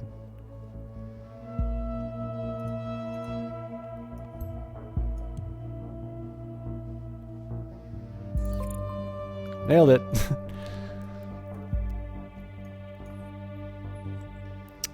Family communication. Only visible to the following members: Milivan Vart, Anastasia Vart, Rabin Vart, and Captain Ilya Janeway. Anastasia Vart. Dear family, your father and I decided to use this digital message board for our family communication, since we do not believe our telephone is safe anymore. More and more members of our community have been disappearing recently. We need to be as cautious as possible. Please use the message board as a primary channel from now on, especially if you mention other family members or places where we meet. This is an old abandoned board of some initiative we took part in some time ago. It should be secure and unknown to authorities. Holy moly, I didn't expect that, Mom. You two were revolutionaries? You never mentioned a thing. It's quite bad, yeah, but do you think it's necessary to be this cautious? They were members of the FTP, were they? Rabbit openly criticizes Cassard all the time. I doubt we can gain any benefit from knowing that his parents may have done the same thing. Well, you told me to put everything in, for crying out loud. What do you want from me? Well, I guess they didn't say put everything in, but they gave the suggestion that there was... I'll go back to being stingy. Please, Ilya, this was a peaceful resistance movement, not that revolutionary. Your father thinks it's safer to communicate here, as they might wiretap our phone. What is up with that stupid pseudonym of yours, by the way? Is that the one you use in those chatter rooms all day? It's called a chat room, Mother. Please just do us a favor and stick to this message board, Ilya. And for God's sake, please pick a secure password you can remember. Rabin, we would like to invite you up to Uncle Simus's birthday next week. It would be great if you could join us. Very well, I'll join you in the evening after rugby. By the way, Uncle Simos wanted to invite Oleg Bakay. Just because his family lives next door doesn't mean we have to show hospitalities to others, to followers of the Cassard regime. It's too much of a risk.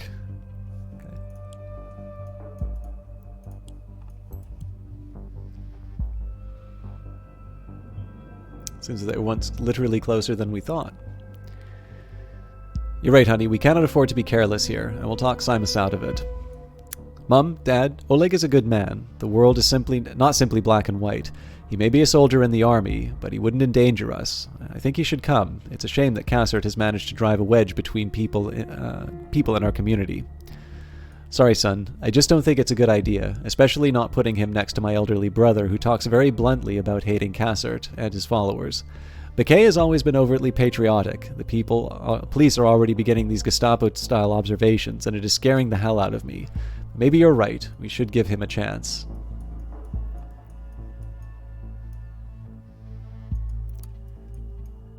I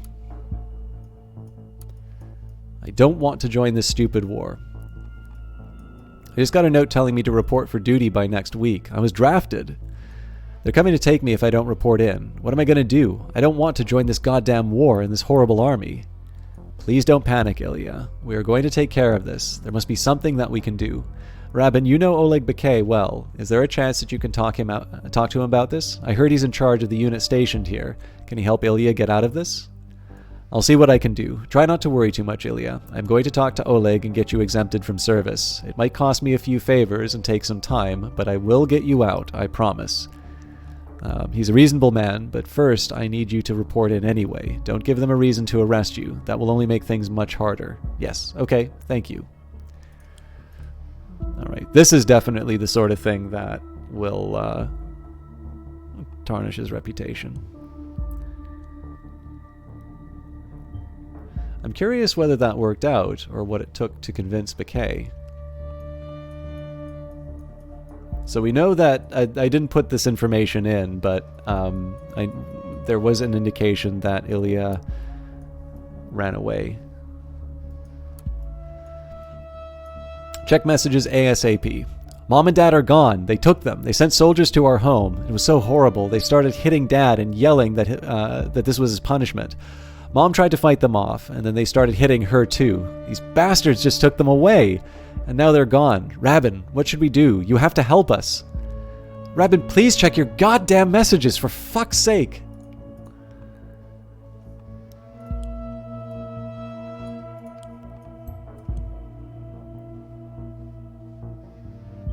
Truly horrible. Then again, as punishment for what? Maybe they deserved it after all. Okay, we're going to need to get more information.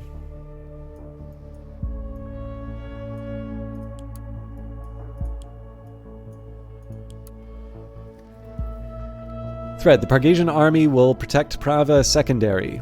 Rabin Vart. It has been done. In light of the conflict brewing with the FTP, I have managed to make a deal with Oleg Bakay, whose unit from the Pargesian army will protect our school. I assure you that your children will be safe. I hope this helps convince you not to take your children out of school. Got it. So this is why Oleg and Rabin met at the school. They had some kind of protection deal going on. Sounds extremely dumb to me. And it's not the entire truth. We know Bakay wanted a shelter for his unit. This would let Rabin look pretty bad if it were to be released. So why not go for it? This is what I was looking to do for a while.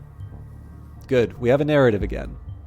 We cannot spread it yet, though. Not before Rabin publishes his article. Keep searching around. So, Army Lover. Former Principal Rabin Vart sold school shelter to Pargesian army prior to school's destruction through bombardment, and lousy deal. Former Principal Rabin Vart sheltered Pargesian army in a deal to get his brother Ilya exempted from service before the building got attacked. Oh man, that would be a brutal one.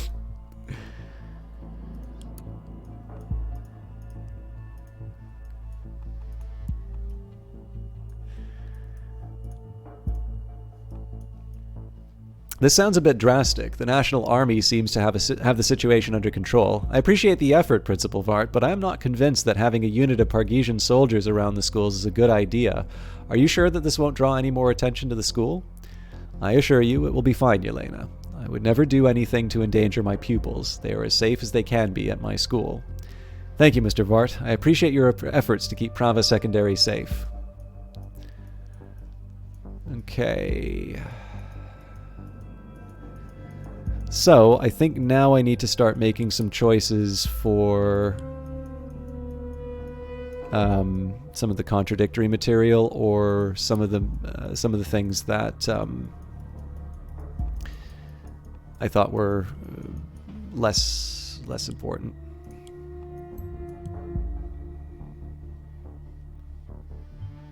The army of Parges forcibly recruited a lot of men into their ranks when the conflict with the FTP erupted anew. Seems Ilya had been no exception to it.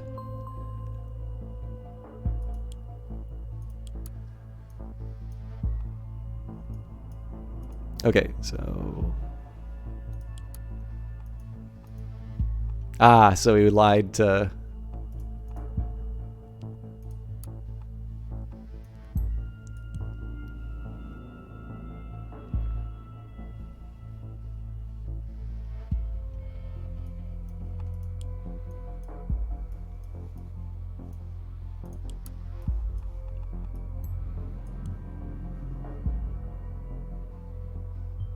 He got punished. His parents were kidnapped as a punishment. Poor Ilya, to live with such a burden. There's a powerful narrative in that.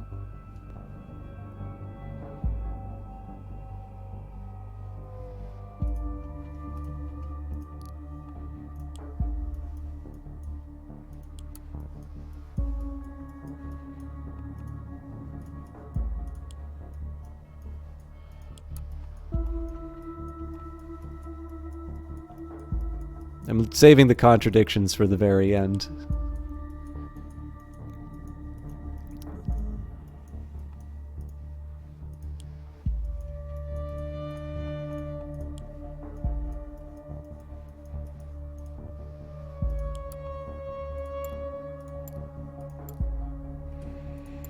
Okay, so I don't think this, like the kind-hearted in this one, I don't think are too relevant. Nonsense. If we wanted to get rid of Oleg Bakay, we could have done so when we got the chance. But how did you learn of that exactly? What did Bakay do? How did you get that out there? I figure we need to check on him once more. Good of you to report this in to me.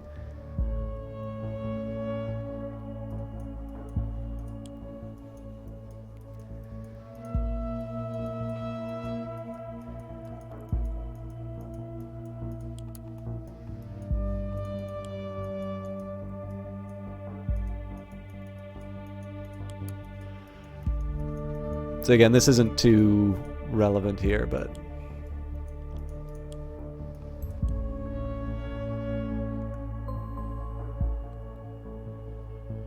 You're kidding me.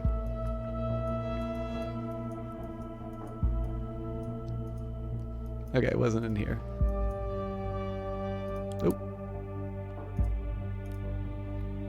I mean, is it really that important? It's neat that they've done this a couple of times where the passage of time just sort of has, you start sort of seeing the activities unfold. But sorry, at Central Station, he's really going to follow through on his plan then. So if you want to try and do anything about that, better hurry up.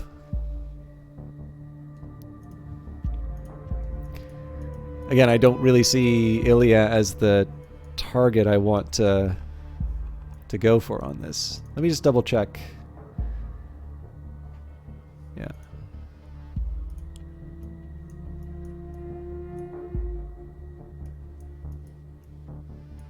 The only exception would be if we thought that we would release something that Ilya would be able to contradict. That would be the one exception to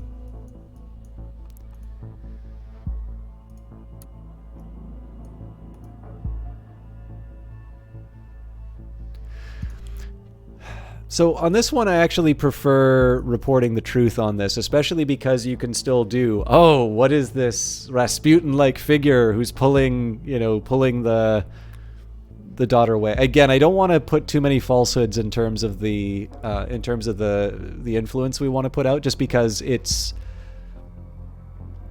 I think if it's a pure fabrication, it's going to be identified as that. So. The mother like Elizabeth Levine, I cannot even imagine why. Too bad. If she would have been in contact with her mother, we might have used that against her. Rabin published his article. The time to strike back has come. You can go on searching for more material to create narratives from, though. Please take your time.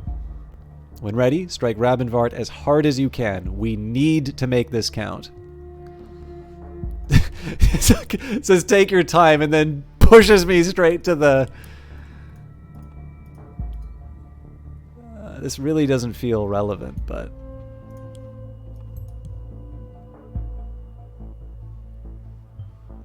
And he's gone. Ilya's out of the equation, though I'm not sure whether that will make our life easier or harder. Yeah, so I don't think there's any more information we can use here. The big conspiracy you should know about. The media are trying to distract you from the truth. Blaine and Cassert are conspiring against you. The rumors that my wife only married me so that she could keep me under observation for psychological... See, McLaugh, thank you very much for the sub. Well, resub, my apologies. I think you've crossed the 1 year mark, if I'm not mistaken. Sorry, it's listed on the channel. Yes, you have crossed the 1 year mark.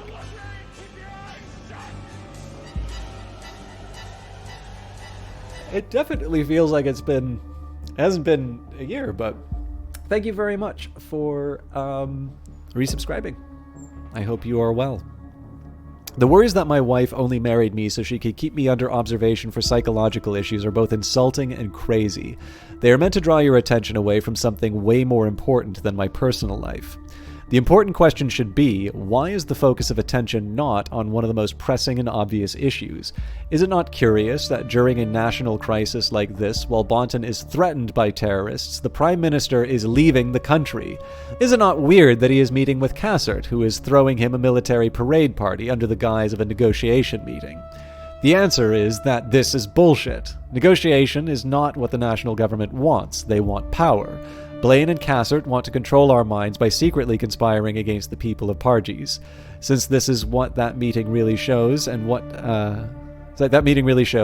you should really be worried about, I hereby call for a protest in front of the presidential palace in Triflith. Let's show these traitors to the people what we think of them. Alright, so the stories that we can get. Army lover. Former Principal Rabinvart sold school's shelter to Pargesian army prior to school's destruction through bombardment.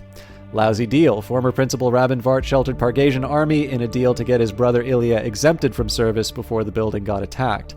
Coward brother. Learn how Ilya Vart got his parents punished for his own cowardice and his brother Rabin covered for him. Lousy deal. This one by far is the most damning one. And again, it's going to drive him nuts, so...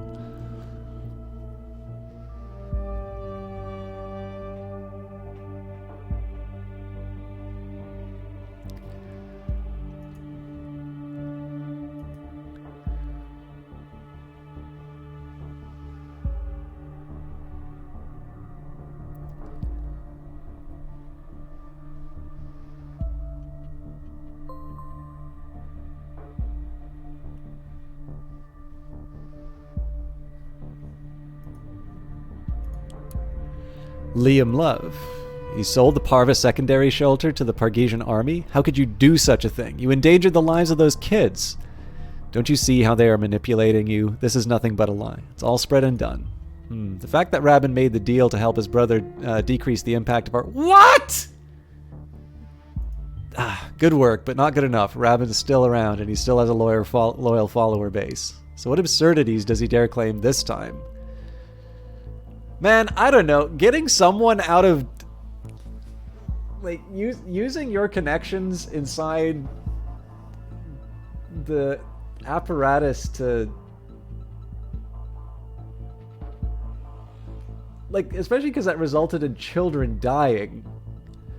This game definitely seems to... I mean, this could just be me, like, not really reacting in a normal way to some of this stuff, but it really feels like it definitely feels like the game is on a very different moral track from what I am. You sold the Parva secondary shelter to the Pargesian army? How could you do such a thing? You endangered the lives of those kids. Lousy deal. Do you see how they're manipulating you? This is nothing but a lie spread by the government to bring me down. That lousy deal was a mistake. You're a hero, Rabin. Your traitor of a brother does not deserve your help. I appreciate your loyalty, but I will not let you insult my brother. I can't believe Ilya was part of the Pargesian army. How could he betray us like that? And how could he have made a lousy deal just to... you made that lousy deal just to save a traitor. I had my reasons. I do not regret my decisions. Ugh.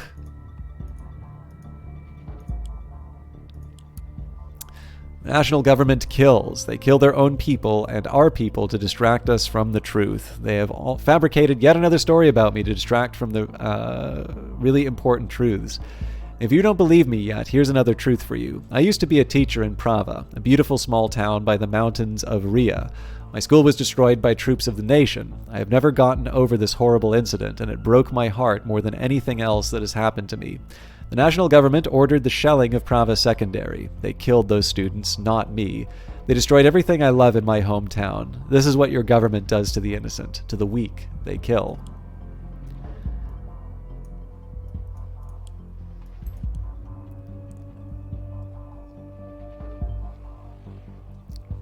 He's blaming the nation for his own fault, our own army attacking a school. We're the peacekeepers.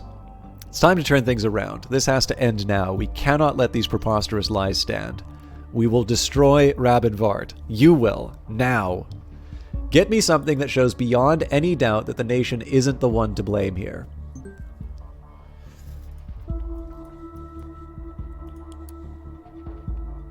David, your loyalty to me is beyond any limits. You have been with me from the start. The people's voice would not have become what it is had you not been there. You're more than a fan.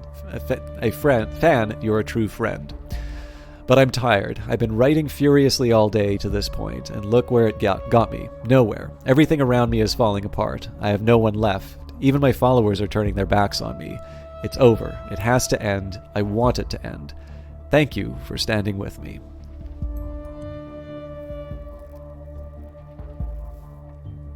David Johns again. You'd mentioned him before.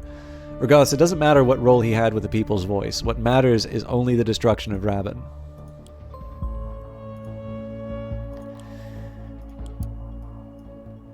An unsung hero that you need to know about. I can't believe that you published that article without consulting me. What were you thinking? Why would you do this now? I'm away laboring for 2 days. Now this? I'm sorry, brother, but I wanted to try and cheer you up. You've been so stressed and sad lately, and since you helped me get out of the Pargesian army, I wanted to do something for you too. I just thought this story might bring you some well-deserved praise, especially with all the controversy that was thrown our way because of the refugee camp articles. You straight up lying to make me feel better will not change about this. Okay.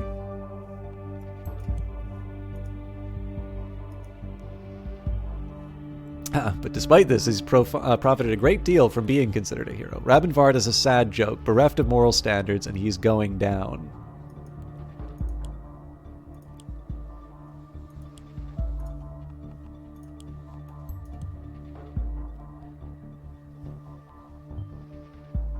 Wait, what exactly did Ilya lie about regarding his brother?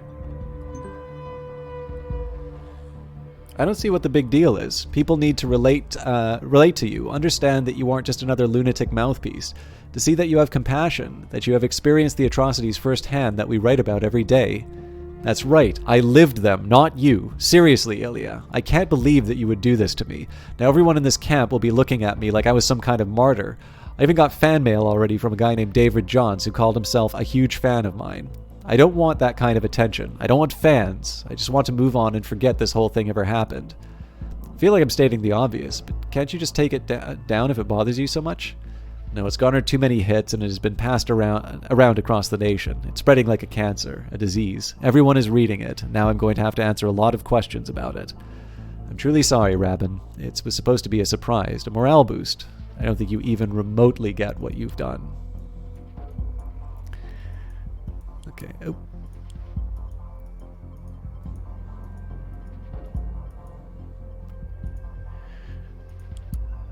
Not your friend. Rabin, it's a lie. It's all a lie. I'm not your friend. I've never been. I can't fully explain it at this time. I've only been here recently. I've just been informed that you're about to claim the nation bombed your school. If you have no idea how right you are. I realize that this may be my last chance of getting out of this mess. So I got my hands on some internal documents for you. What really happened at Prava Secondary. It's all in there. I will try to get you more. Keep an eye on new Percoleaks documents. For now I must keep my head down. They will now come for me. Hit them. Hit them as hard as you can. Okay.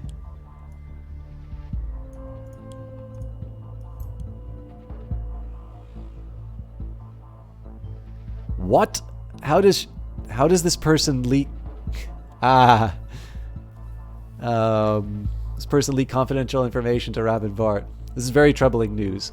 I'm not aware of any one of our own people with this name, though. I'll turn this David Johns into a target person. You may want to investigate if you so desire. Remember, though, that Rabin Vart remains the primary target. Get us something to obliterate him with.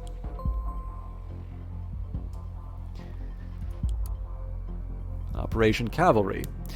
This document describes an incident in which the National Army bombarded a Pargesian school. The Army of the Nation had been well aware of the fact that many students and teachers were in the building at the time. At this time. The school had been used as a bomb shelter for many weeks. On December 6, 2010, national troops started shelling the school, leaving it completely destroyed. Afterwards, the ruins were searched by the military with the help of civilians looking for their children. Soldiers Oleg Bakay and Alexander Petkovic were the only survivors on the side of the Pargesian army and were secured from the shelter. There's only one known civilian survivor, whom the Pargesian soldiers had managed to save, but was still seriously injured. The school's principal, Rabin Vart, had been found wounded and retrieved from the ruins. When encountered by civilians, Rabin Vart was met with an extreme aversion and had to be protected from them by the army. The report reveals that the order to open fire had been given by a supreme command within the government of the nation, who had stated that the school was occupied by the terrorist group Forces of True Parges. This turned out to be untrue, since there were only civilians and Pargesian army soldiers on site. This shelling was a serious violation of international law and human rights by the army of the nation.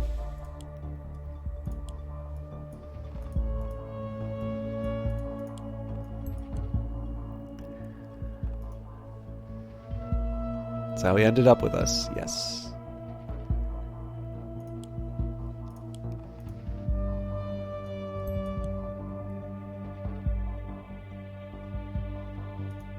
Rabin Vart, the only civilian. I don't see any hint to his students there.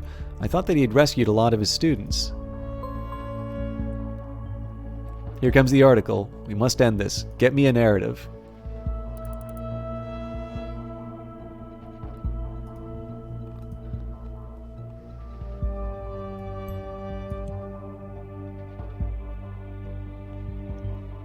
The power of the people. What did he do to deserve that? What happened there?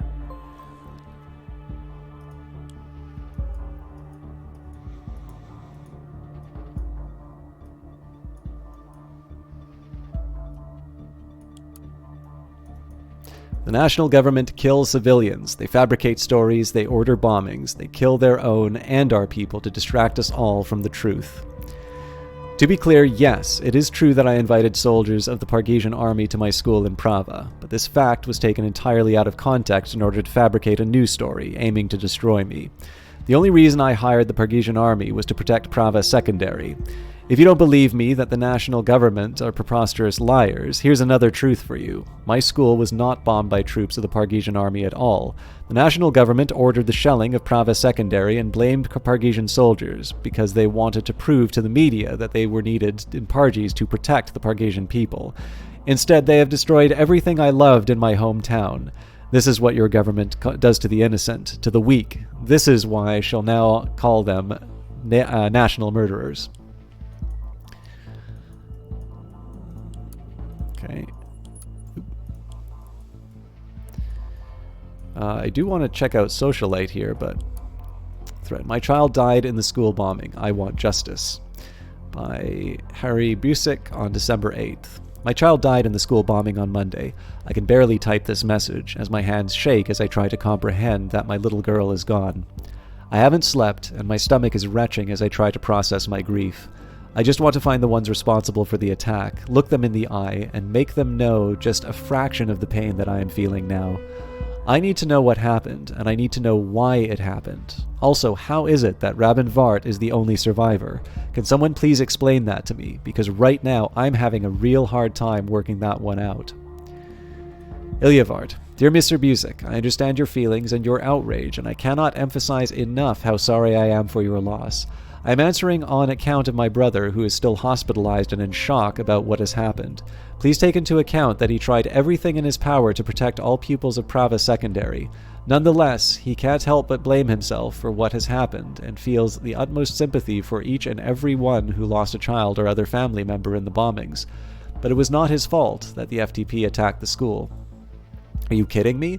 Mr. Vart was the one who attracted the attention of the FTP by hiring soldiers of the Pargesian army to defend Prava Secondary. This is why the FTP started shelling. He rightly blames himself for what has happened because he is the one to fucking blame. I cannot believe have the gall to come here and defend him. My daughter is also gone. Did all that he could? How could not one single child survive, huh? How dare you claim your brother is not responsible for this? Derek Antioch. While I did not lose any family members in the bombing, I have to agree with the people here. You have no right to come in here and defend Rabin when he, as principal and therefore head of the school, called the armed forces to our school. Have you no shame? To give you an idea of what he has done, here is the list they published of people who died that day, a majority of whom were pupils aged 11 to 15.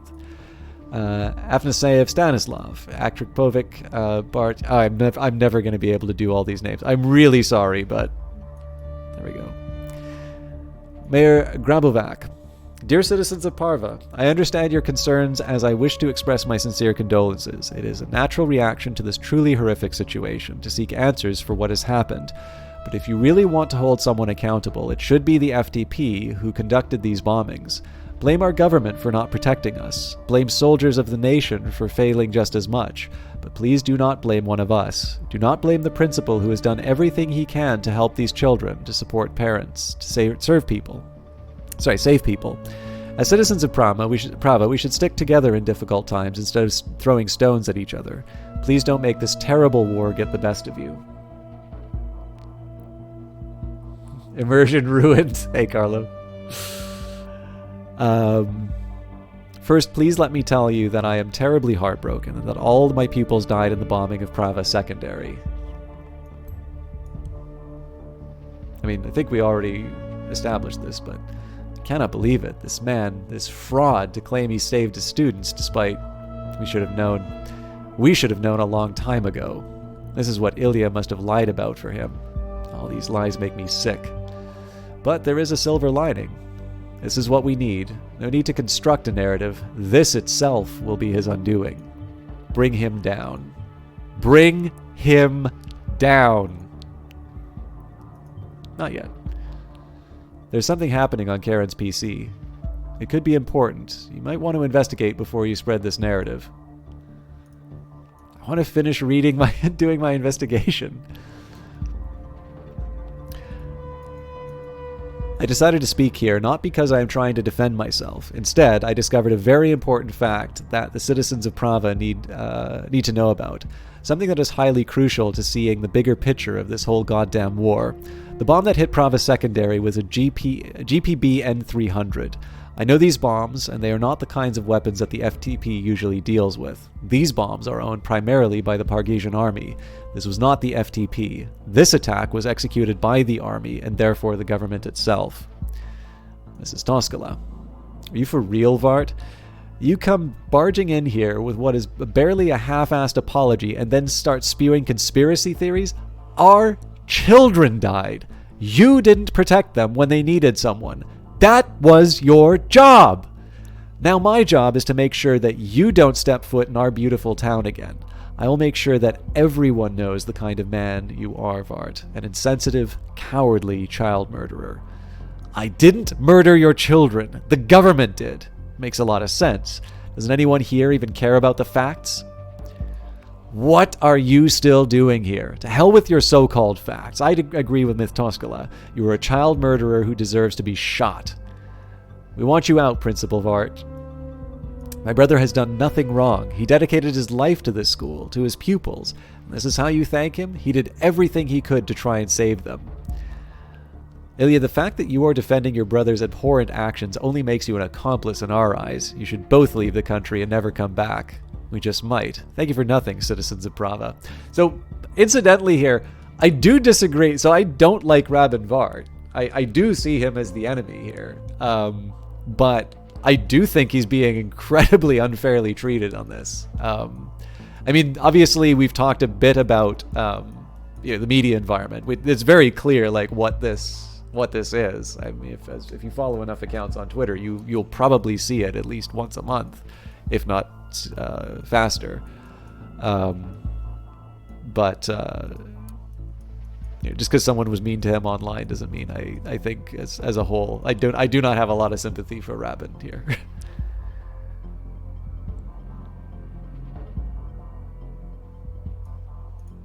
All right, let's take a look at socialite. Ah, Mr. Johns. Hi, I'm David, free thinker, philosopher, coffee drinker. Somehow I get a feeling this may not be our guy.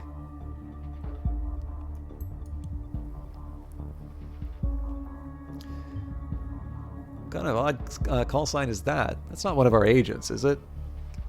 You better watch out. We are fighting the fake news at People's Voice. This is the big riot in front of the Pargesian Palace in Triflith. Lamo, fake riot. Thank God the government has finally increased the surveillance cams at Freedom Plaza. I feel much safer there now. People's Voice, do you actually believe your own bullshit that you post every day? Cheers to the soldiers of the nation who risk their lives every day protecting Parges. They are good people. It's actually not the only survivor thing. It's, I mean, mostly... I mean, so in this one, I'm actually kind of curious how far into the gray zone this game wants to do. The government of the nation is a very... It is not the sort of one you want. I am largely comfortable with the fact that in the first game we took the action that at least suggests that the Orwell project, if not the government, will be defeated from it. By the way, I am assuming that this is not the real, like, David Johns is just the name that he's using, but we'll see.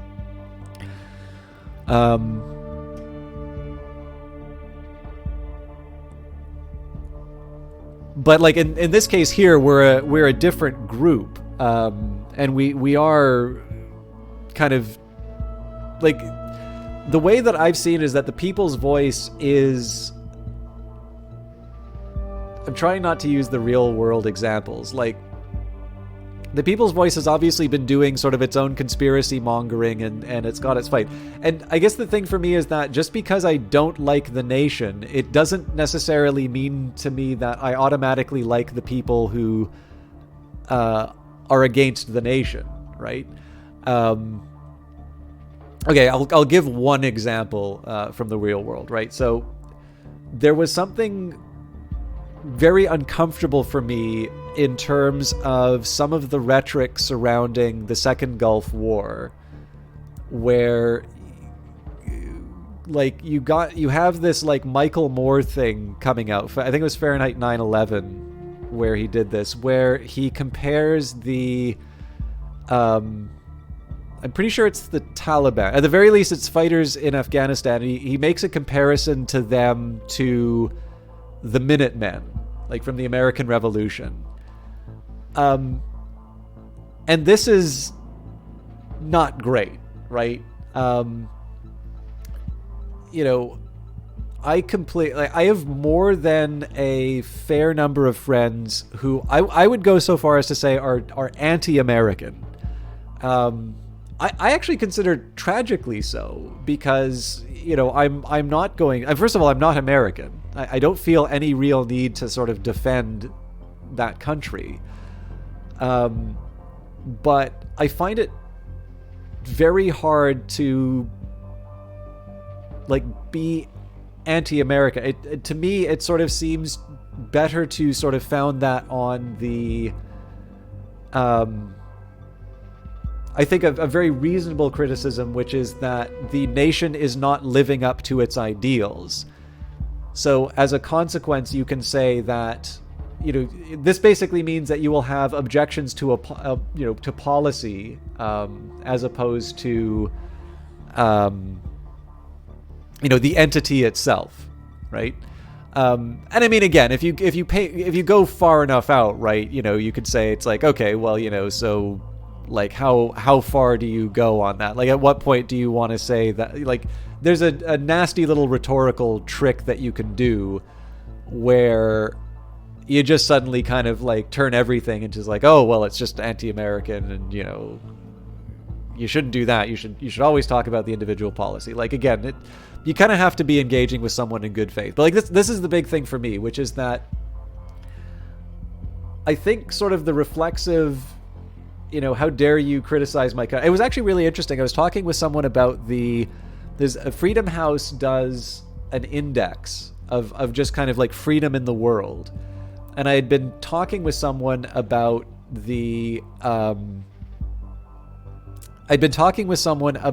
sort of how, by and large, the index was decreasing over time, and that this was sort of a recognized factor and a point of concern for people. And they said, oh, is the U.S. on there? Like, yeah, U.S. is on there. And I said, I can show you if you want. And, the U.S. has had a decline in its score. It's not, like, again, it's not doing the same thing as, like, what the Bulletin of Atomic Scientists is doing, where, like, they'll kind of stretch their mandate to mean just about anything, and every time they move the minute hand, they know they'll get articles written about them. Like, it is a genuine effort to try and track it, and I think they're doing a good job, and I think that they have a reasonable argument to say why, in period, T minus whatever, the index was higher for the U.S. than period T today. But it was kind of interesting because their original reaction was they didn't exactly say it this way. It's like, but I remember they're asking, it's like, who does this? And I said, well, it's Freedom House. Like, there's this, I can show you their about page and stuff like that.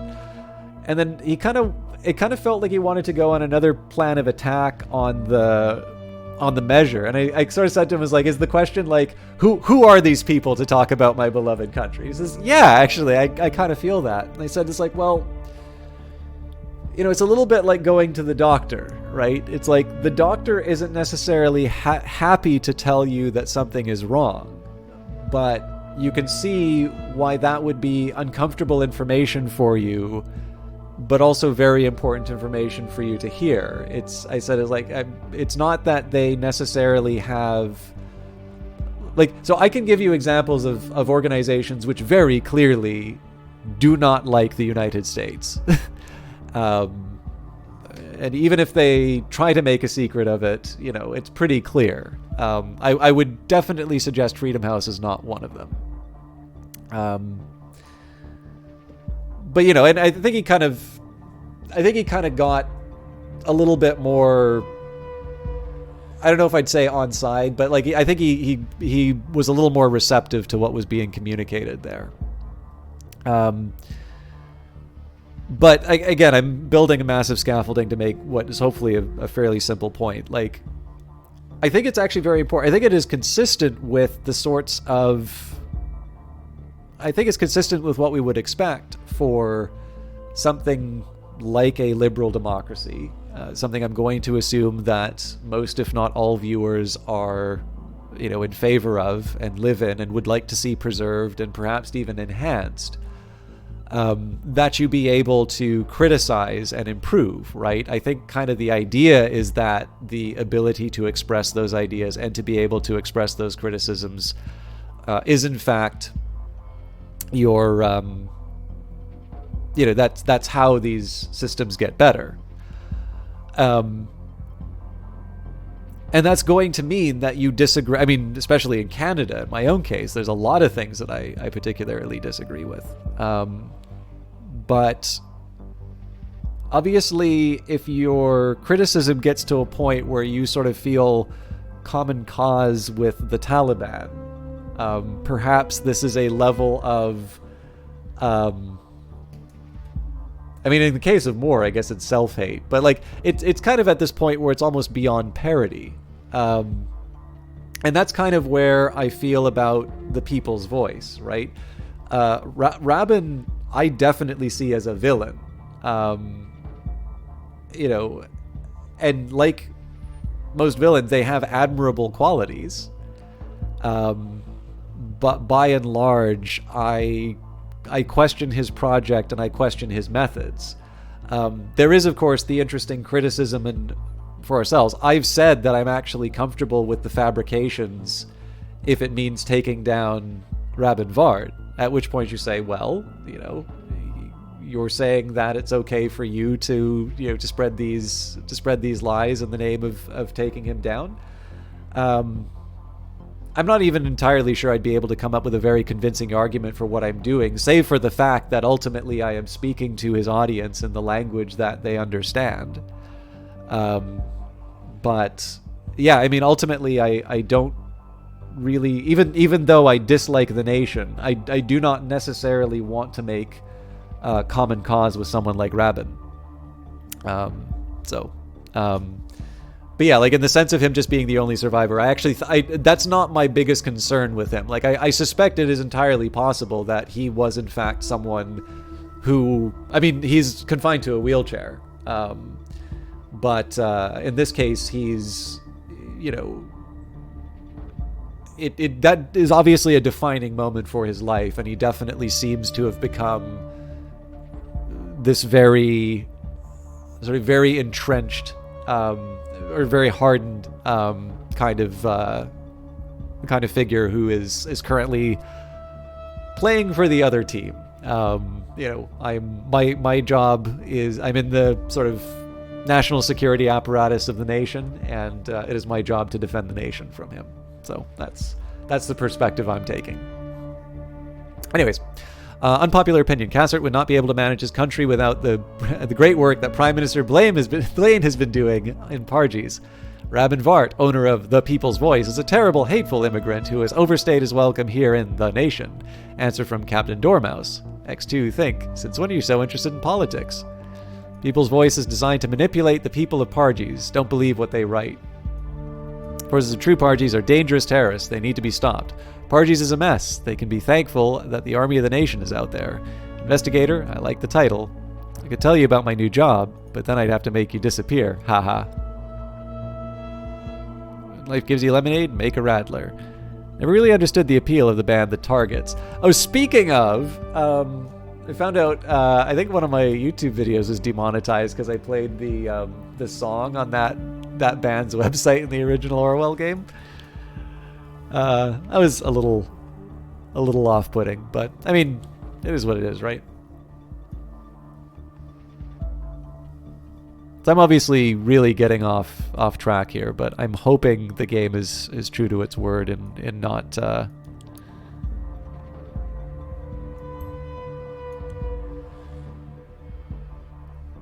messing with me.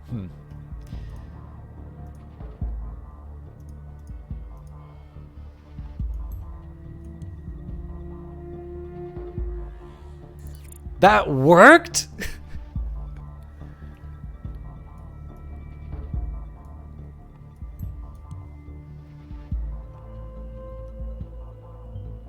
Good thinking. Now get me their identity so I can find them and make sure they don't undermine our work any longer.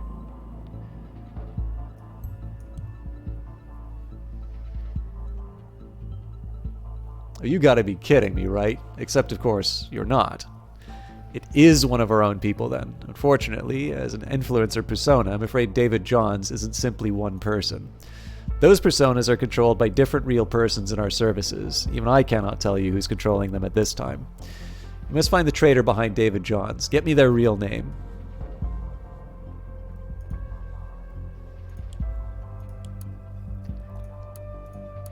Disappear. Investigator, we know that you've been blabbering on about your new job controlling David Johns and the others despite us telling you explicitly not to. If you believe us to be joking, be advised that we are not. In fact, we could easily make you disappear, as you put it, or other people. Meanwhile, we are keeping a protecting eye on you on your father. Sorry. Meanwhile, we are keeping a protecting eye on you on your father.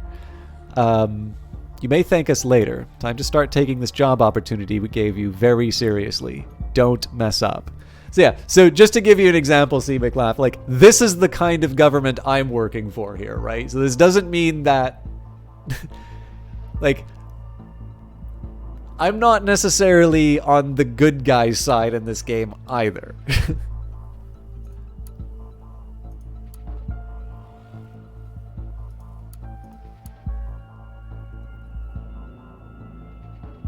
Interesting. So these are all funny cats must watch. Yeah, so these are all members of Thought.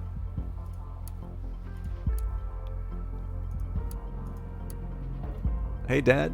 Hey, Iris, what's up? Why am I not allowed to put that name in there? How you doing, Dad? Everything fine? Sure. Billy's been a bit annoying recently, but you know what he's like. Continuously trying to find a way into that old closet because he knows exactly where the beef jerky is. The dog really manages to drive me incredibly insane sometimes, but when he lies beside me on the couch in the evenings, I can't just help but not be mad at him. At least he keeps me company. Look, Dad, I just wanted you to promise me that you'll always be very careful. Look after yourself and Billy. Sweetie, you've been behaving a bit strange lately. Is anything wrong? I'm not as good as your mom used to be at these things, you know, but I'm always here for you. Yes, I know. We'd love for you to come and visit us again soon, you know. Yes, I know that too.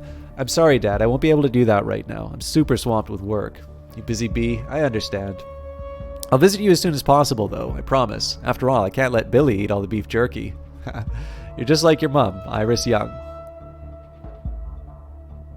Oh, Iris Young. I'll talk to you soon, Dad. Have a good night, sweetie. So we'll see what the data chunk conflict is. Keep hands off. Inside it'll have a folder called receipts, but they're not receipts. What polyglot genius will ever be able to decipher your unbreakable code? I'm assuming at least one of you have seen this. About my new job. This document is encrypted. I could tell you, but you will need to make this encryption.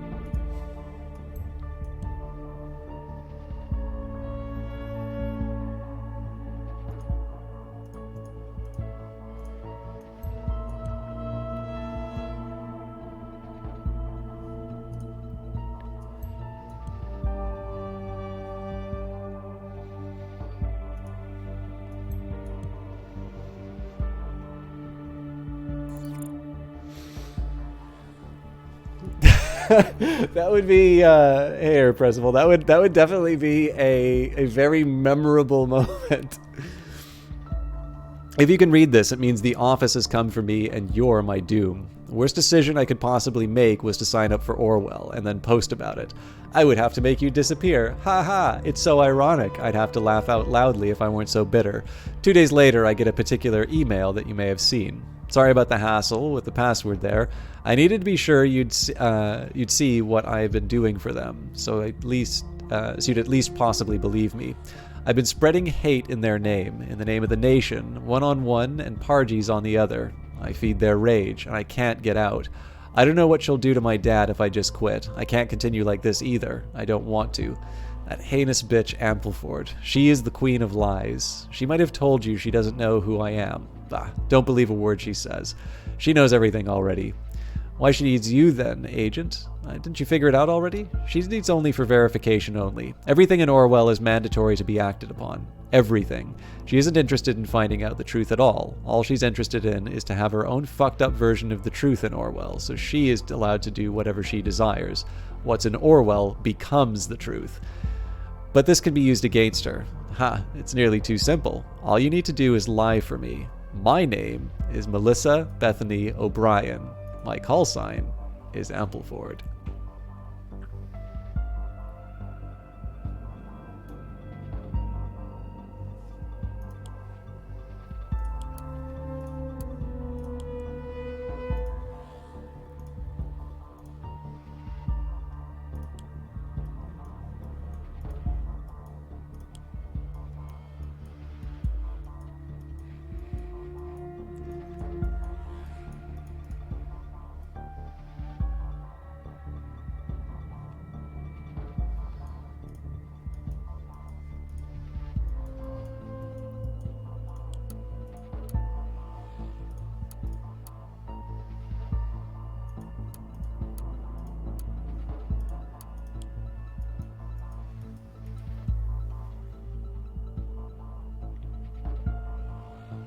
I gotta decide the order that I want to do this stuff in.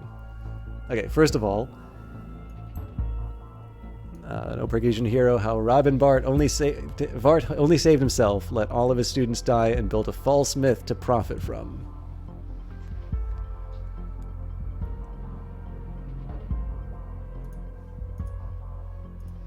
Okay, we gotta wait for this to finish.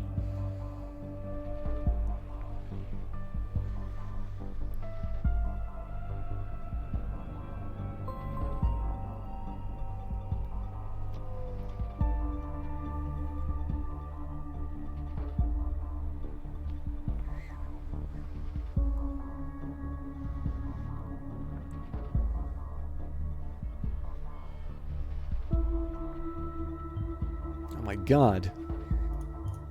Take a look at Blabber. Sorry, I was a little too hasty. People's voice. I knew it from the start. This ignorant, miserable bunch. There are still far too many people standing by the people's voice. We've failed. This is it. We failed, plain and simple. Our efforts are for naught. The riots before the presidential palace rage on unchecked. All we can do is hope for... what? Robin Vart started an announcement. I fear for the worst. This is the end, Agent. They really forcing the ending on me? Alright. Knew it from the start. Wasn't it obvious from the beginning that he was no Pargesian hero? Never really took the truth that seriously anyway, did you, Robin? The truth. What do you claim to know about the truth? Are you a blabberbot? Are you a real person? Are you a liar? Am I a liar? I was always wondering whether you folks ever learn that the truth is not black and white. Don't you guys get it? Rabbit has been fighting all these rumors about him all day. This is a giant shitstorm incited by the goddamn national government. They are trying to get rid of him and TPV. Let's show them that they will not succeed. No Pargesian hero is bullshit. People's Voice, I've been reading your blog since day one when you wrote about your arduous journey to the nation. You are my heroes. I am deeply disappointed in who you turned out to be. Why did I ever trust you, Robin Vart? Deeply sorry that you feel that way. I beg you to keep in mind that false information is being spread about me all over the internet, and that they are trying to bring us down. Please do not let them succeed. I'm not quite ready to read what I'm assuming is the finale, because I do want to deal with...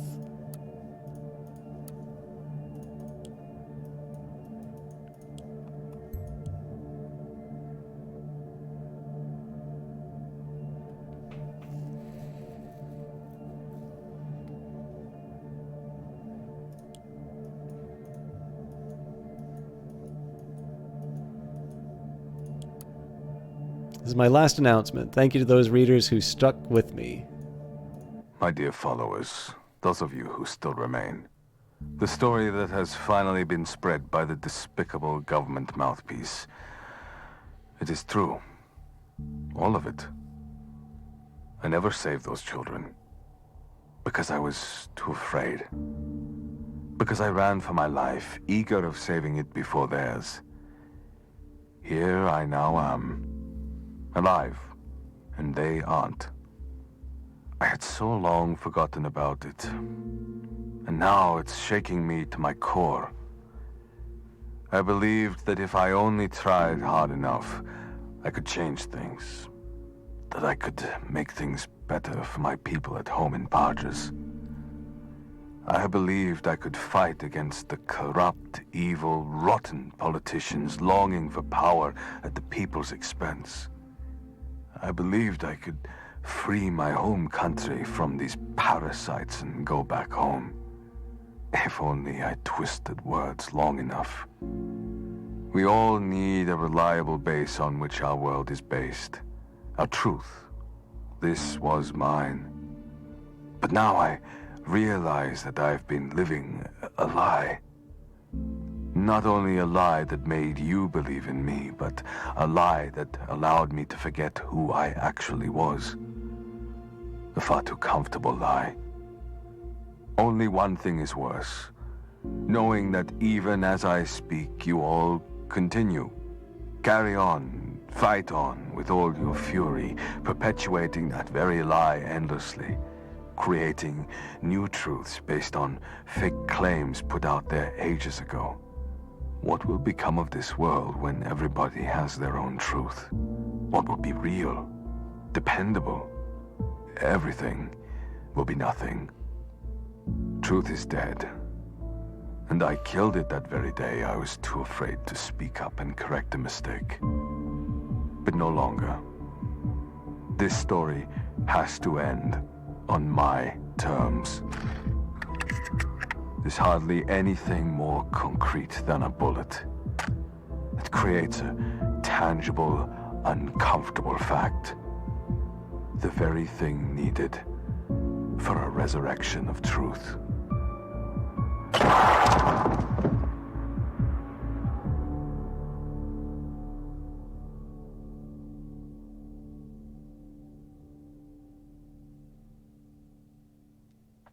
This is the sequel temp mine.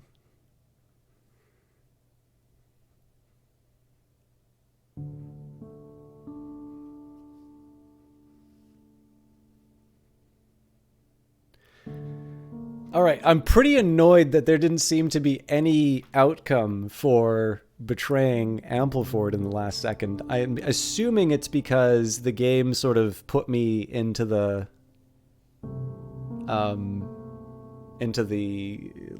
final moment. But there we have it. I definitely have some thoughts, but I do like to try and give people a chance to say what they thought before I rant on too much. So yeah, did anybody have any thoughts about ignorance is strength?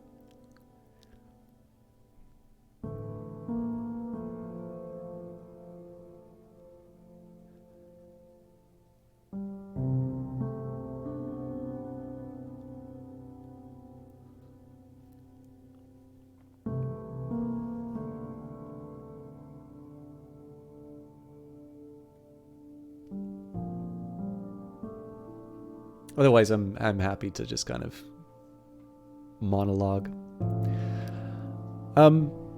So it's I will admit I actually have a little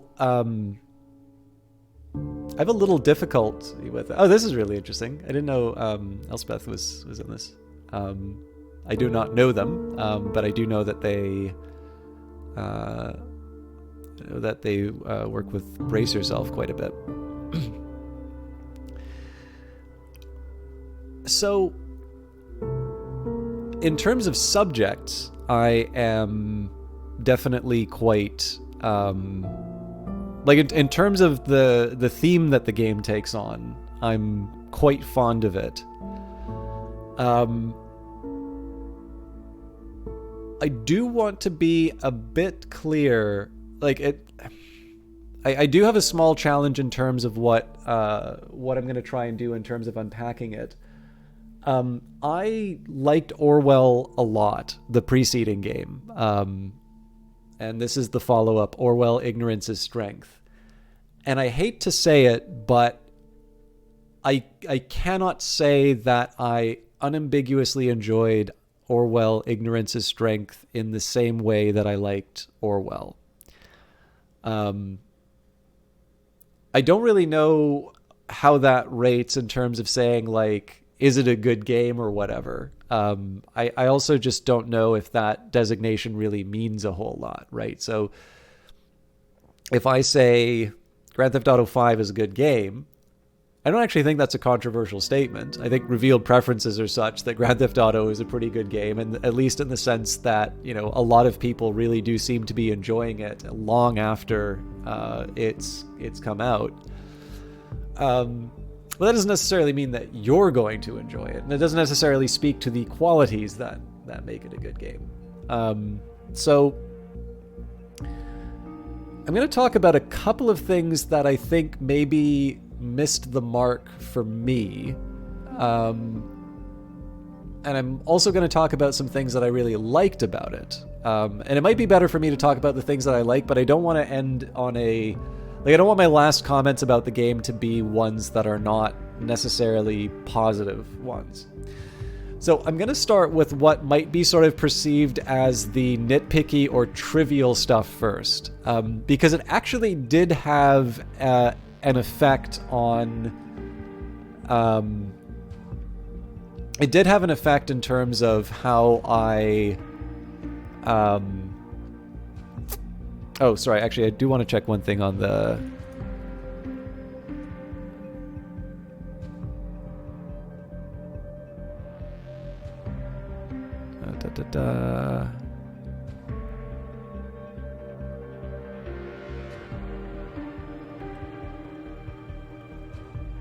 Yeah, it's kind of hard to see what these achievements are. But yeah, so the first thing, I don't want to spend too much time talking about this, because the previous stream was what happened last broadcast. Was I had a pretty clear idea in terms of what I wanted to do with the chunks, and yet it seemed to be that the game and I were on sort of like two different tracks. And I spent a lot of effort trying to do one thing, and I sort of crossed over this timeline that, or like timed event that they had for us, and the game like reminded me 3 or 4 times that I screwed up, basically. And I was like, okay, you know what? I'm not really comfortable with that. I'd feel a lot better if we could just restart the episode, and now that I know how the game wants me to do it, I'm going to do something consistent with my intent and what I feel was my reading of the situation at the time. Which is a little bit of a paraphrase. There's some details that I'm sort of leaving out, but I mean, if you really want to go and watch the video again, you can do that. And it turns out your option to select episodes is disabled until you complete the game. And I'm going to be honest with you, I'm not entirely sure I feel so strongly about this experience that I actually want to go back through so that I can like redo 2 episodes to see what would have changed the outcome, right? That's not necessarily a statement about Orwell. That is a statement I will actually say about Not for Broadcast. I actually really want to go through Not for Broadcast again. But most games, I actually think Observer does this as well. Observer gives you 2 endings, but I believe you have to play through Observer all the way through again to get to the other ending. And in my opinion, there is one that is a much better... there's a much better ending for Observer. There's one which I don't think is a very satisfying ending, and there is another one which I think is quite a bit more sort of consistent with what the game is building up to, and would have been the one I would have preferred to end on. Like, even if they didn't give me the option, I would have just been happy if the game ended on that moment. And I sometimes kind of wish that, you know, they'd have the kind of conviction in their ending to just be willing to say, it's like, this is where this story goes, you know. Which again is going to sound kind of contradictory to what I'm saying here, but like, here's the thing, like, I'm never a big fan about this kind of locking away in general. I do think that there is some value in establishing consequence in games, right? Obviously, and again, if I want to appeal to revealed preferences, like the appeal of roguelike games definitely suggests that there is some value to be gained by like making choices have clear consequences and not allowing people to go back. There's another game that I quite like, which is a strategy game called Off-World Trading Company. And I know a lot of people keep, asking, can I reverse this decision or whatever? And the answer is no. It is actually quite counter to the, to the way that game works to allow that. So I don't want to be like, I'm not trying to get on some kind of a soapbox in terms of saying like, here is some general, rule that all games should hold on to. But I do kind of need to ask, well, how did this really serve the game for locking it behind? There's definitely a couple of places where I graced my mouse or I accidentally like double clicked or whatever, and I missed dialogue. And that dialogue went down the memory hole. That like is never, I'm never going to know what those lines of dialogue were unless I play the game again. And that's a shame, right? It would be nice to somehow recover that. In the case of the actions taken on day 2, I really felt that I had a clear idea of what was going on and what I wanted to do. And I'm willing to sort of meet the game halfway. I understand that the game can't read minds, but it would be sort of nice to say, it's like, okay, it's clear I thought of it this way, and the game had this alternative path to get to the same place. But because there's a timer, my path resulted in, this outcome, which I didn't necessarily feel was. In this case, I think that you can replay chapters rather than no option at all. The locking is unnecessary. Yeah, well, I mean, essentially it's delaying it behind a full play of the game. And at that point, it's like, well, I've already played the game. I don't really have any interest in going back, and undoing what I did before. Like, especially here. Like, imagine if that had happened in episode 1. It's effectively saying, like, well, if you want to see it go again, you can just reset the game. I guess at least in the case of episode 1, you haven't invested as much towards your experience. But I don't know. Overall, I just don't really feel like it's that respectful of time. Like, if I enjoy the game... But here's the thing. If the game is really enjoyable and worth going through again, I'll do it. I'll take the time...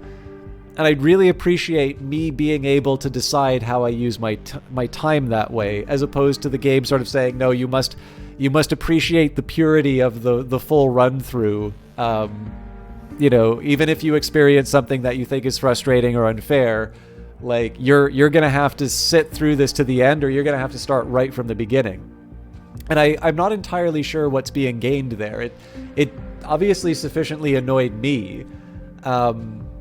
And I did not sort of sit back and say what brilliant storytelling that I was forced to live with this rather unusual way of building this particular sequence of events. So I'm not entirely sure anyone is served by that. I'm not favorably disposed towards the game having now been made to do that. And certainly I would have just liked the option to say, it's like, okay, clearly there was a mistake made, no big deal. I'm just going to go back and do what I had meant to do.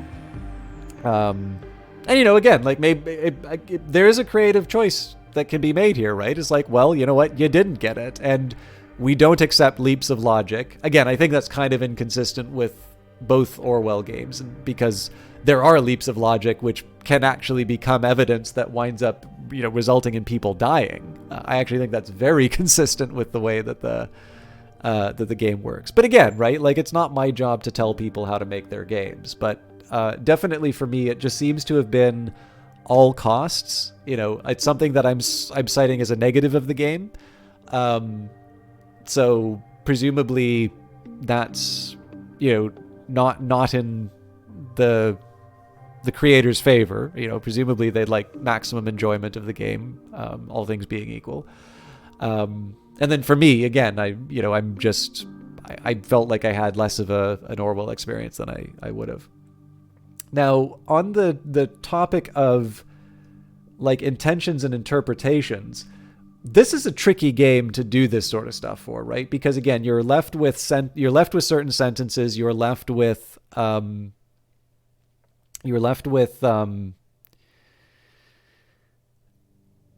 a particular mental model that you have about what's going on. And, obviously it is unreasonable to expect a game to be able to account for all interpretations, especially when some of those interpretations are going to be ones that are based on a misapprehension.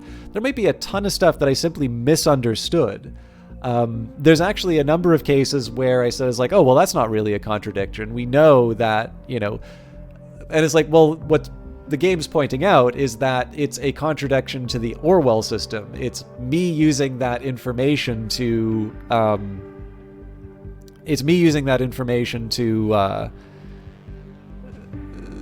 to sort out the contradiction. So yeah, I know I said that a couple of times, and immediately afterwards saying that, I was like, well, that's not entirely fair to the game, but like some of them just felt very obvious to me. So they felt so obvious that they didn't really seem to be contradictions at the time, which is largely why I said them. So that speaks to the fact that, if I needed evidence, right, if I'm building the Orwell case for myself, that I sort of misunderstood the game's intent, there's definitely some cases there just where I simply said, well, this contradiction is so obvious that I don't actually feel that it's much of a contradiction. It's like one is either you're paying attention or the other is that you're not paying attention. But with that in mind, there's a couple of things that I can, that I guess I can highlight about it, which is the original Orwell does not have this timer mechanic. And ultimately, I think especially if this game is going to have cases where people can misunderstand what's going on, or that there are, I'd say that, the game is very set in how it wants you to sort of navigate this path. I'm not entirely sure the timer really serves the game very well. I largely felt that the game was punishing me for not meeting a very arbitrary order of execution. And I'm ultimately kind of questioning what it did. There was like a couple of moments where I was like, oh, this is kind of neat. I sort of feel like there's a world going on around me, right? Because I got to see the headlines of what my previous investigator was doing.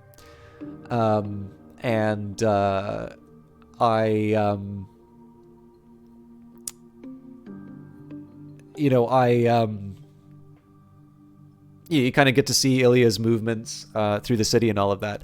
I think that actually does a really good job of creating sort of this sense of urgency, and it did do. I mean, the music also does a good job of that as well.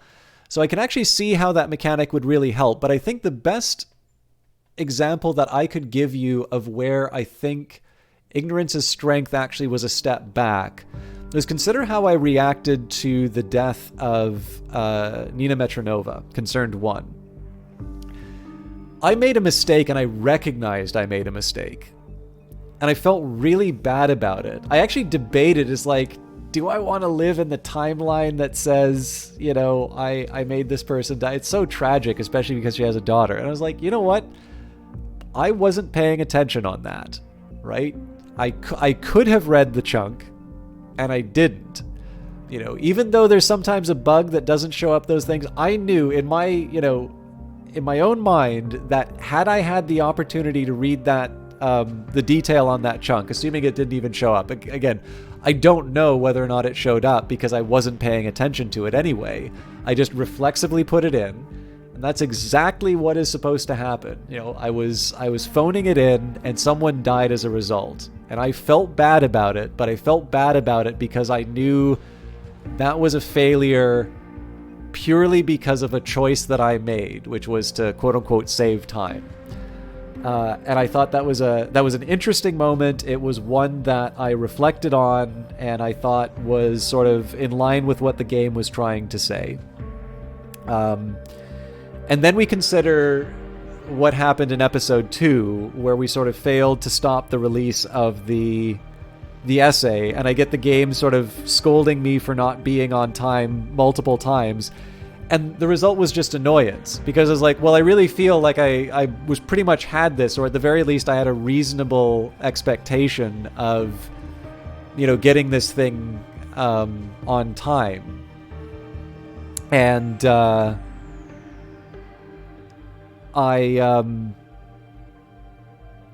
in this case, like it didn't really have any, I didn't feel anything about it. Like I just felt annoyed at the game and about the timer mechanic, which didn't really seem to add a whole lot, rather than sort of thinking about, the context of the situation or what it meant or something like that. So it might be that they were responding to people saying like, well, there's not that much of a challenge in this game, or, whatever. But ultimately, I just really feel like the timer introduced something to make me feel frustrated with the game, but it didn't really give me the kind of dramatic payoff that you would think, a timer would provide.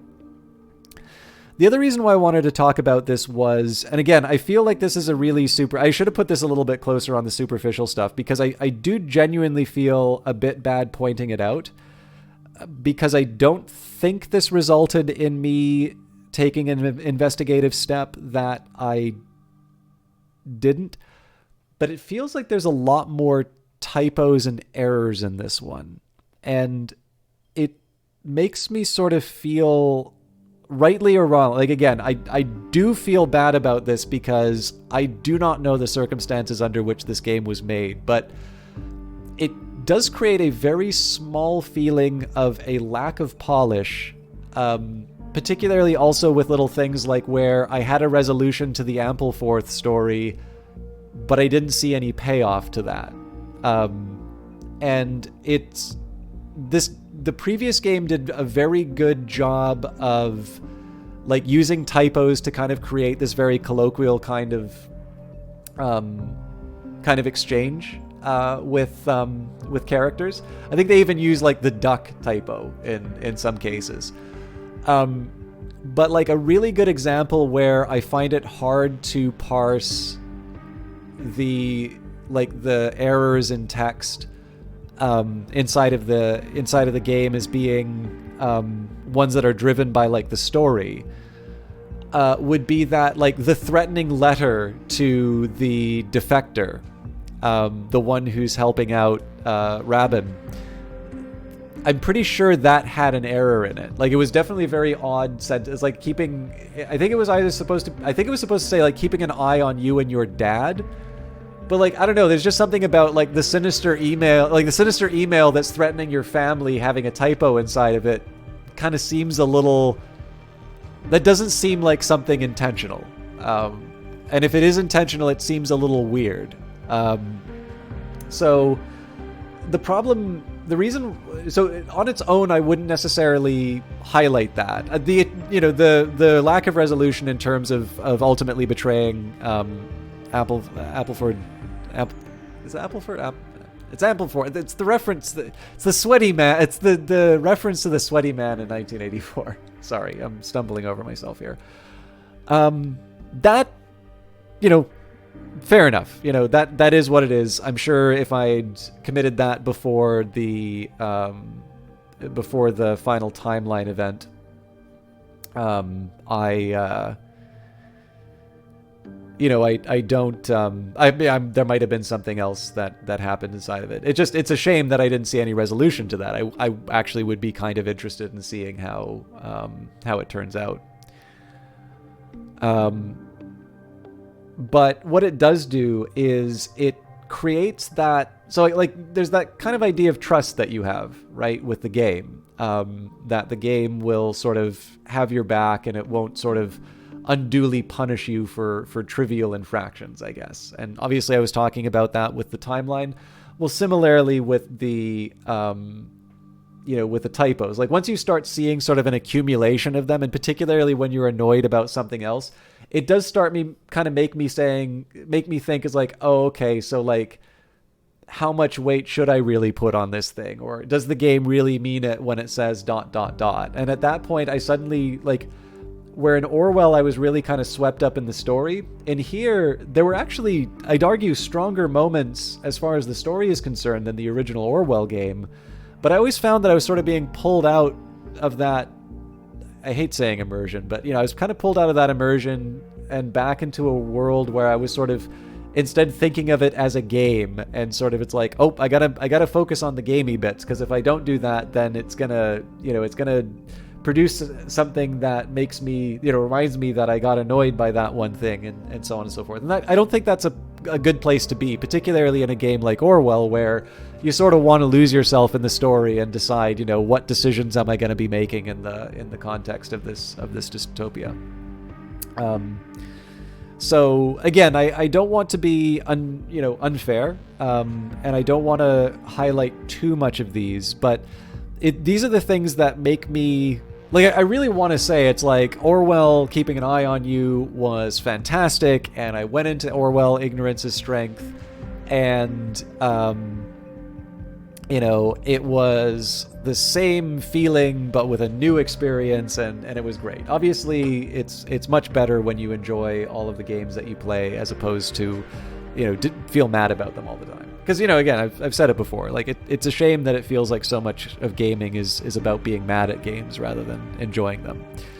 And it's also important to remember, right? Like, I don't know the circumstances under which the game were made. It's entirely... Actually, I'll put it this way. I collaborated with someone on a game, and there were a couple things where I was like, I don't really agree with this choice, but there's also a point where you don't want to, like, put your foot down and be, really adamant about it. It's just sort of like, okay, well, this is the disagreement, and they're in a position where it is more appropriate to defer to them. So I've said what I had to say about it, and I'll leave it there. But when I get feedback on it, and again, it's not an elaborate game or anything like that, but there were a few people who played it, and they gave some feedback, and I was kind of delighted to say to them, I was like, well, actually, I agree with you on that. I think the same, and I actually felt the same at the same time as well. And then I always, kind of add to I felt the same. I felt that at the time, and said as much at the time.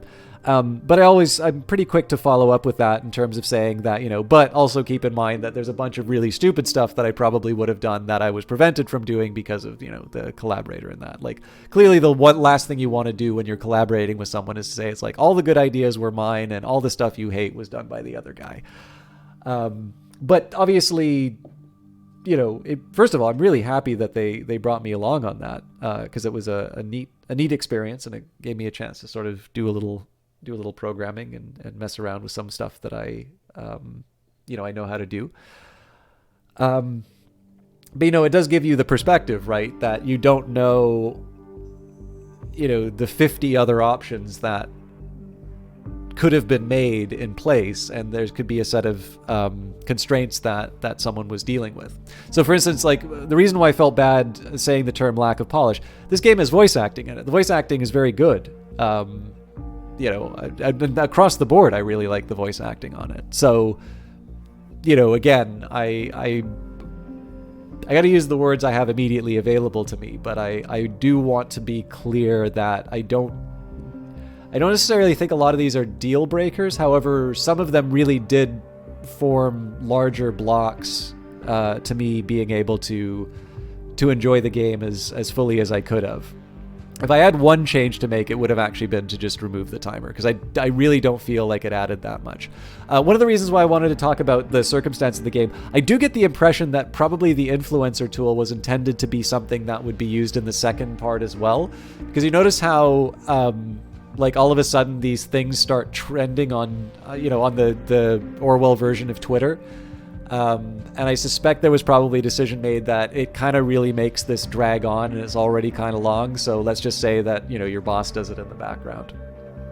But again, I don't know that. I'm sure maybe there's an interview somewhere that says that it would have been it would have been added elsewhere. But again, it's just one of these things where you can see how it might have been different, and sometimes the difference, like, I get to know what I individually experienced, but if I were to have implemented, if I could just wave a magic wand and put in the things that I said, oh yeah, I would have loved X, Y, and Z, doesn't necessarily mean that a better game would have been the result. So what I want to talk about now are both what worked for me for the game, but also sort of what it's about, why I think it's interesting, and carrying on. one of the things I liked about the original Orwell was that for a while I was thinking that it was falling into the trap of most of the Orwell stuff, most Orwell references, which is to just focus on the surveillance. And I don't want to beat that again because I know I talk about it a lot. But what I particularly liked was the segment where Goldfels makes a reference to Orwell at Rosen Tech, and they're like, "Oh, that's a great idea for a name. It'll make people trust it." And that's obviously really getting to the sort of stuff that Orwell's talking about in 1984 or Politics in the English Language. Like, that to me was really this great point where Orwell ceased to just be a very good bit of marketing or, a reference that you can put inside the game.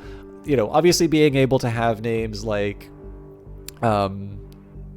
Syme and, and Appleforth and, characters or Brian, obviously there's a number of different references to the, to the source material.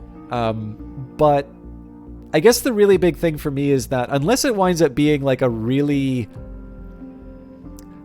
like, you gotta be careful with these, but like when there's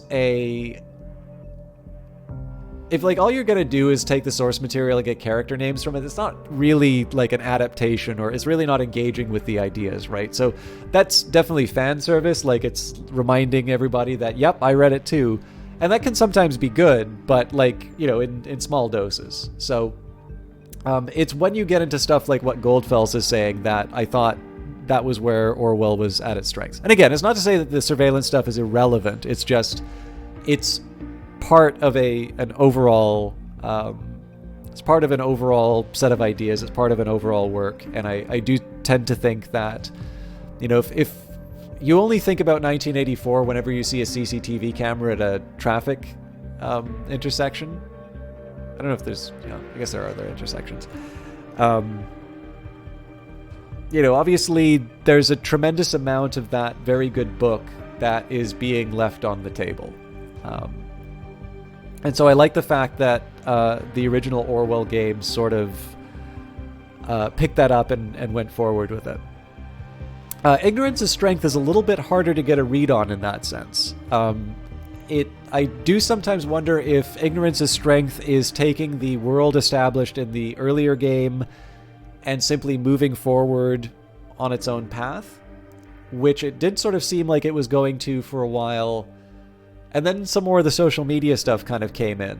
And, particularly, and then again, sort of the malleability in terms of truth and all of that. I was like, okay, no, this is definitely coming back home. So it might have been, in this case, I was wondering whether or not it had sort of started to decouple itself from Orwell a bit. But I suspect in this case, I was probably just not properly,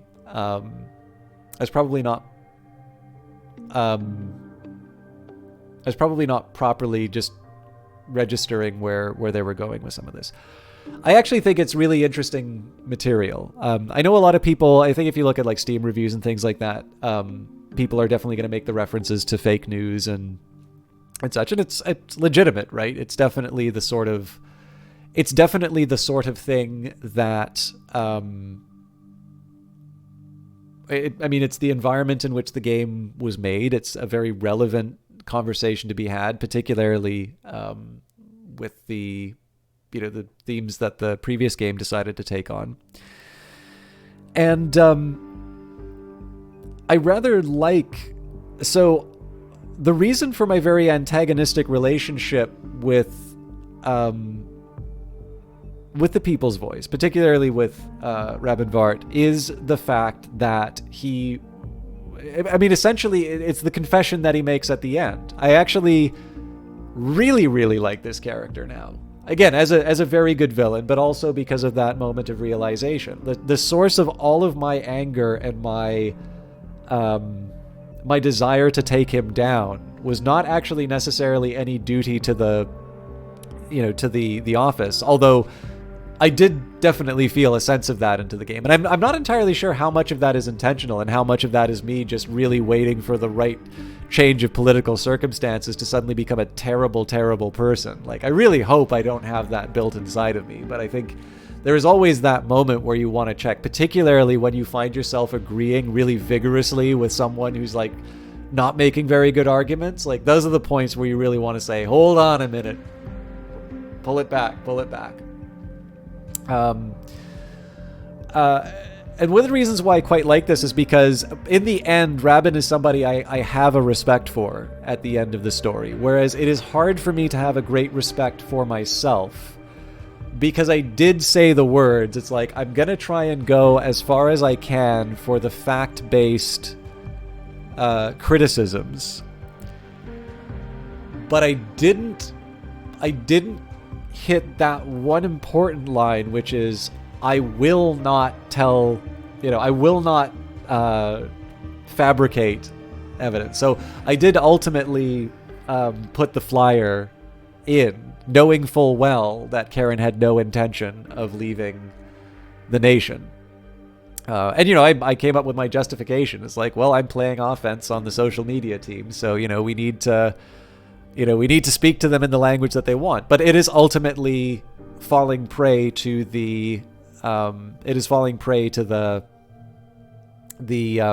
reason why I disliked Rabin, which was, he was ultimately distorting the truth. Am I on the side of the nation? No, I want to see the nation fall. And in fact, I know that the nation will suffer under a tremendous scandal because of the actions my previous character took.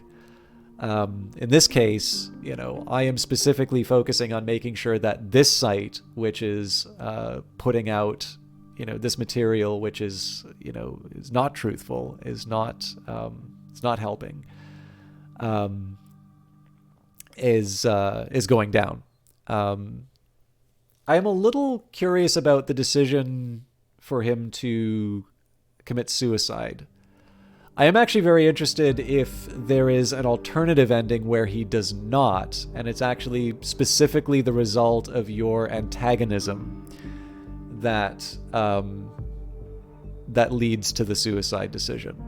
I think that would be interesting. And again, this is where, not to harp on it, but the idea of like easier replay to sort of understand that, yes, in fact, this is not just, Rabin's exhaustion in general, but very specifically this targeted campaign that you made because of the severity and the level of, like, the personal level in which you did these attacks resulted in that. I mean, again, like, there's you can do the what about side. You can say, well, what about what he did with Cassard? But I'm not really as interested in that particular conversation.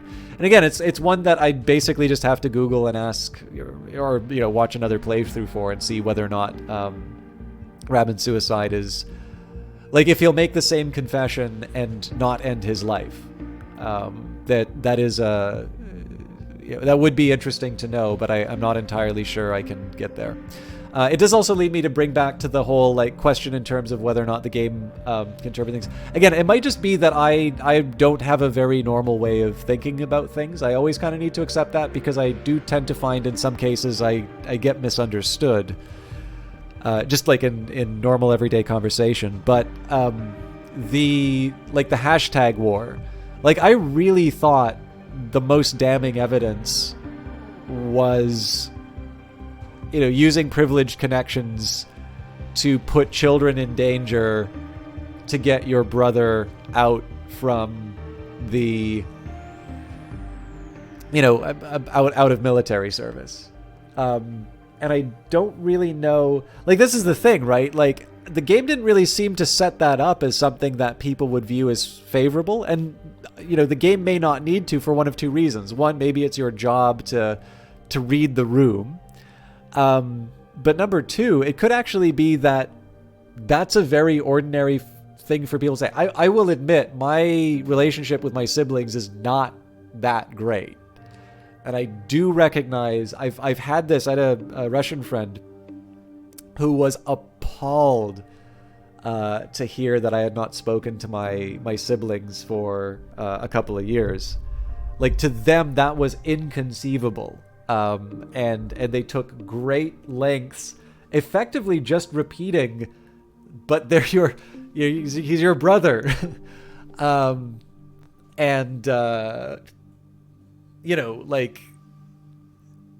it was just a really great example. Like, I think the fact that the point was repeated as like the slam dunk argument, effectively, just how far apart my friend and I were on the weight that has in terms of your relationship with someone.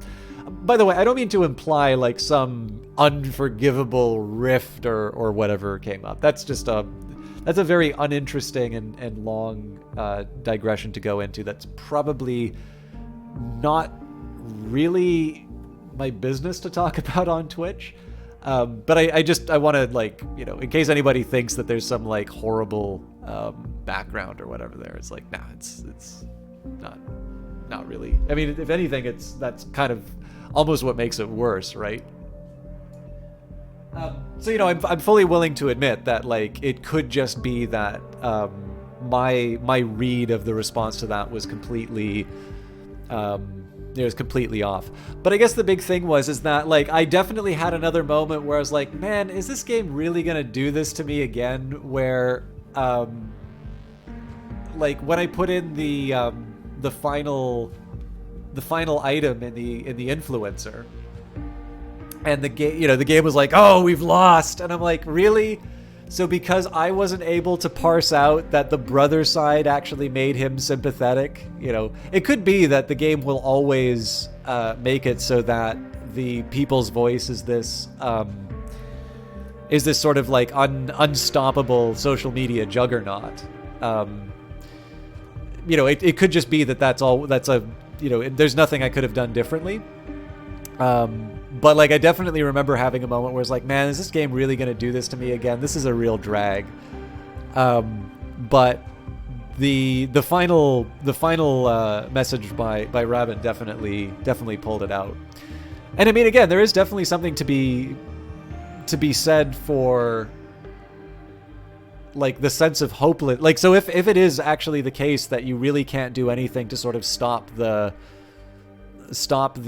people's voice, stop its following, I definitely share Appleford.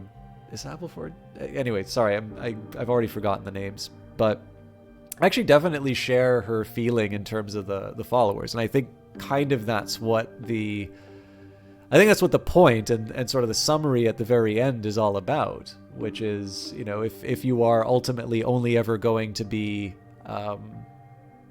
consulting sources that agree with your priors.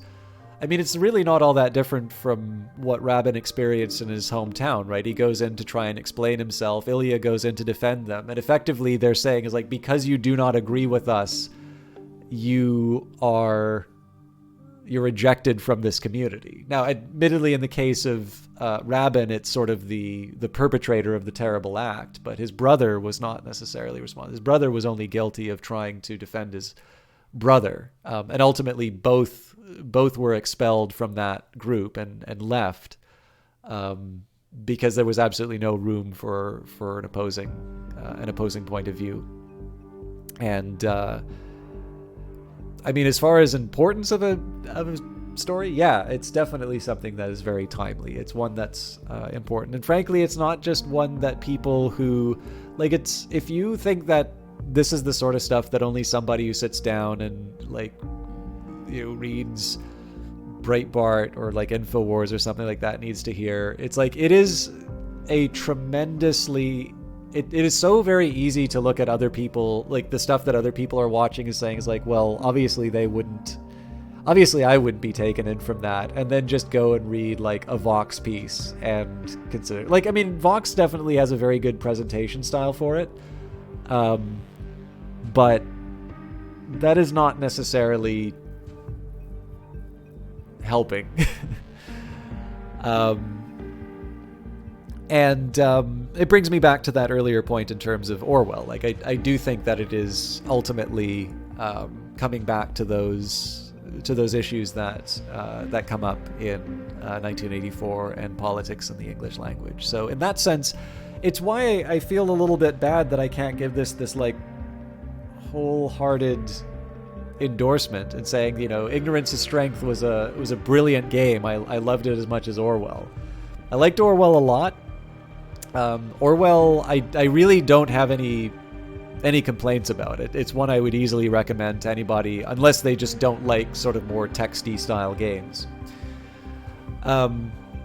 Should you play Ignorance is Strength afterwards? I mean, in certain senses, I think the story actually can hit harder at some points than the original one. I think in some cases it really has some strengths in terms of characters and moments that easily compare and potentially exceed its predecessor.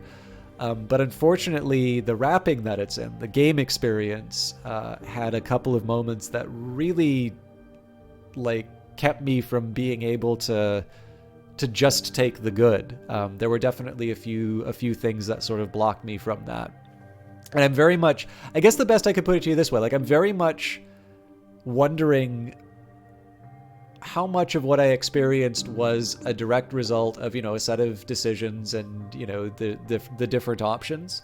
I'm kind of curious in terms of what, my ability to avoid the release of that blog, or, to have not, to have put out one of the other influencer options on Ilya.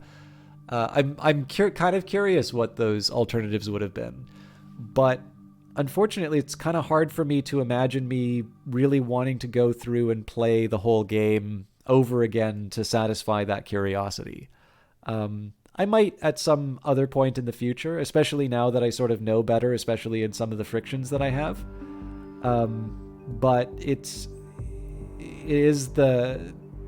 is ultimately kind of the feeling that I have walking away from it, which is that I wanted to like it without any kind of caveats, and there are kind of a couple of big ones where I was like, it's a little bit of a shame that I kind of have to bracket the enjoyment by saying, but there were a couple of things that didn't work for me. But on the most important note, and of course because we are kind of coming at the end of the detour, stopping by with Animal Farm, Not for Broadcast, 1984, and then the other Orwell works that weren't originally intended were the unpublished introduction for Animal Farm, Politics in the English Language, and the George Orwell Tea essay. The one thing I will say for this is that at least in that core element of what the last week or so, I guess actually last couple of weeks have been for streams, I think in that sense Orwell Ignorance is Strength did what it was supposed to, which is to talk about these subjects, hopefully provide some context or some useful things to think about when you're playing these games that you enjoy. And I guess I can maybe just leave it at that in terms of saying that I hope you enjoyed this this diversion. If you'd like to see more things along these lines, let me know, because I've enjoyed doing it, and it was a chance for me to get some more reading in, which I know a lot of you had been asking for. I just kind of, I don't know, it's hard, right? Because when you're thinking of a theme, there's not a lot of big themes that have public domain works and then appropriate games to sort of hook into, but I'm willing to put in the effort if you enjoyed this. And I'm happy that I did it. One last thing I'll maybe just say gameplay-wise, if you're interested in Orwell, but you're looking for something maybe a little bit more interactive or something with a little bit more... I gotta be careful in terms of saying freedom, but I'll say it at least kind of gives you the impression of having a little bit more flexibility and freedom. I highly recommend the game Night Team 4. I was actually going to try and do that if I finished Orwell Ignorance is Strength early, but I didn't. But I am willing to do that in the future. The only thing I don't want to do, though, is I don't want to hook that into the overall Orwell stuff, because Night Team 4 is taking on a different set Like, it's an ARG. It's a very interesting game. It's one I actually want to stream again. The point of this one was to talk about the ideas of these games and the broader conversation that they're taking part in. And it's not to say that Night Team 4 might be silent on these issues, but it doesn't quite have the same, I don't think it has quite the same direct relevance that these earlier ones did. I think I've talked enough. I also hope that I was not too unfair to Orwell. Ignorance is strength. I mean, in the end, right, you're always going to be left with your opinions, and not everyone's going to necessarily like everything. I still actually think this is a good game. It's just one that, again, I couldn't give the unamended endorsement for.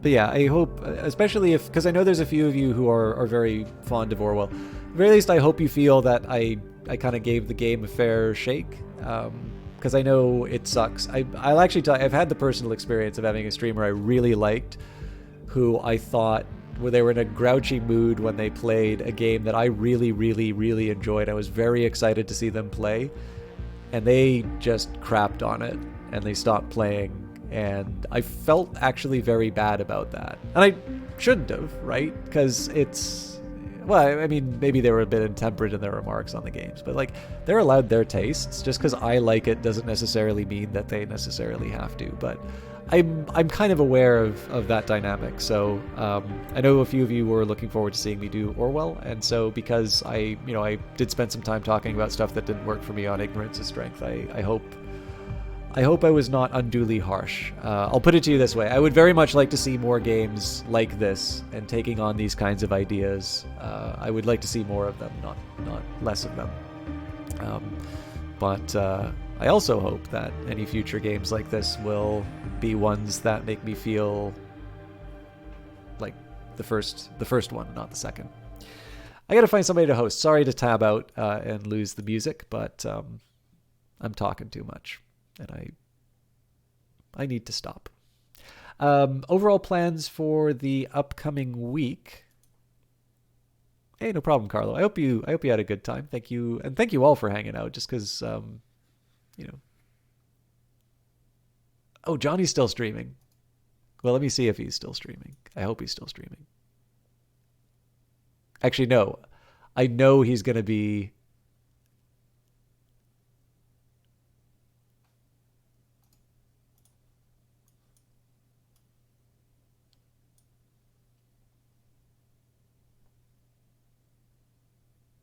Okay, so it's not Kitsch on Concept K. You know what? We're gonna host Johnny. Johnny's doing the Outer Worlds, the Obsidian RPG, and Johnny Big Time is I think, very charismatic, very funny streamer. He's been on an extended break for a while. Actually, there's more of you here than I thought there were. Hi, thank you for sticking with me to the end.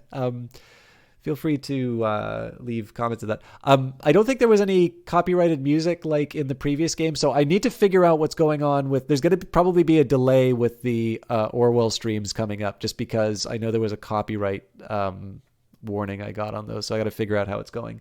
But yeah, overall for this week, tomorrow there's going to be another Elder Scrolls episode. I had to cut it at like about the 2 hour mark, so it's going to be a short one, but I'm going to try and get back to recording full episodes for that. Wednesday, I will probably be back to a Brace Yourself game, but please don't hold me to that too strictly. And then Friday, we'll probably be back to Darkest Dungeon. So I hope to see you for those. In the meantime, though, please do enjoy Johnny Big Time again, playing The Outer Worlds by Obsidian. He's a really friendly guy, really good. We actually did a co-op of A Way Out together, and we are looking for something to collaborate on. So if you happen to know any co-op games that you'd like to see us do, I know we're actively looking. So hosting him will give you a preview of things to come. Have a wonderful evening. Thank you for watching. We'll see you in the next one.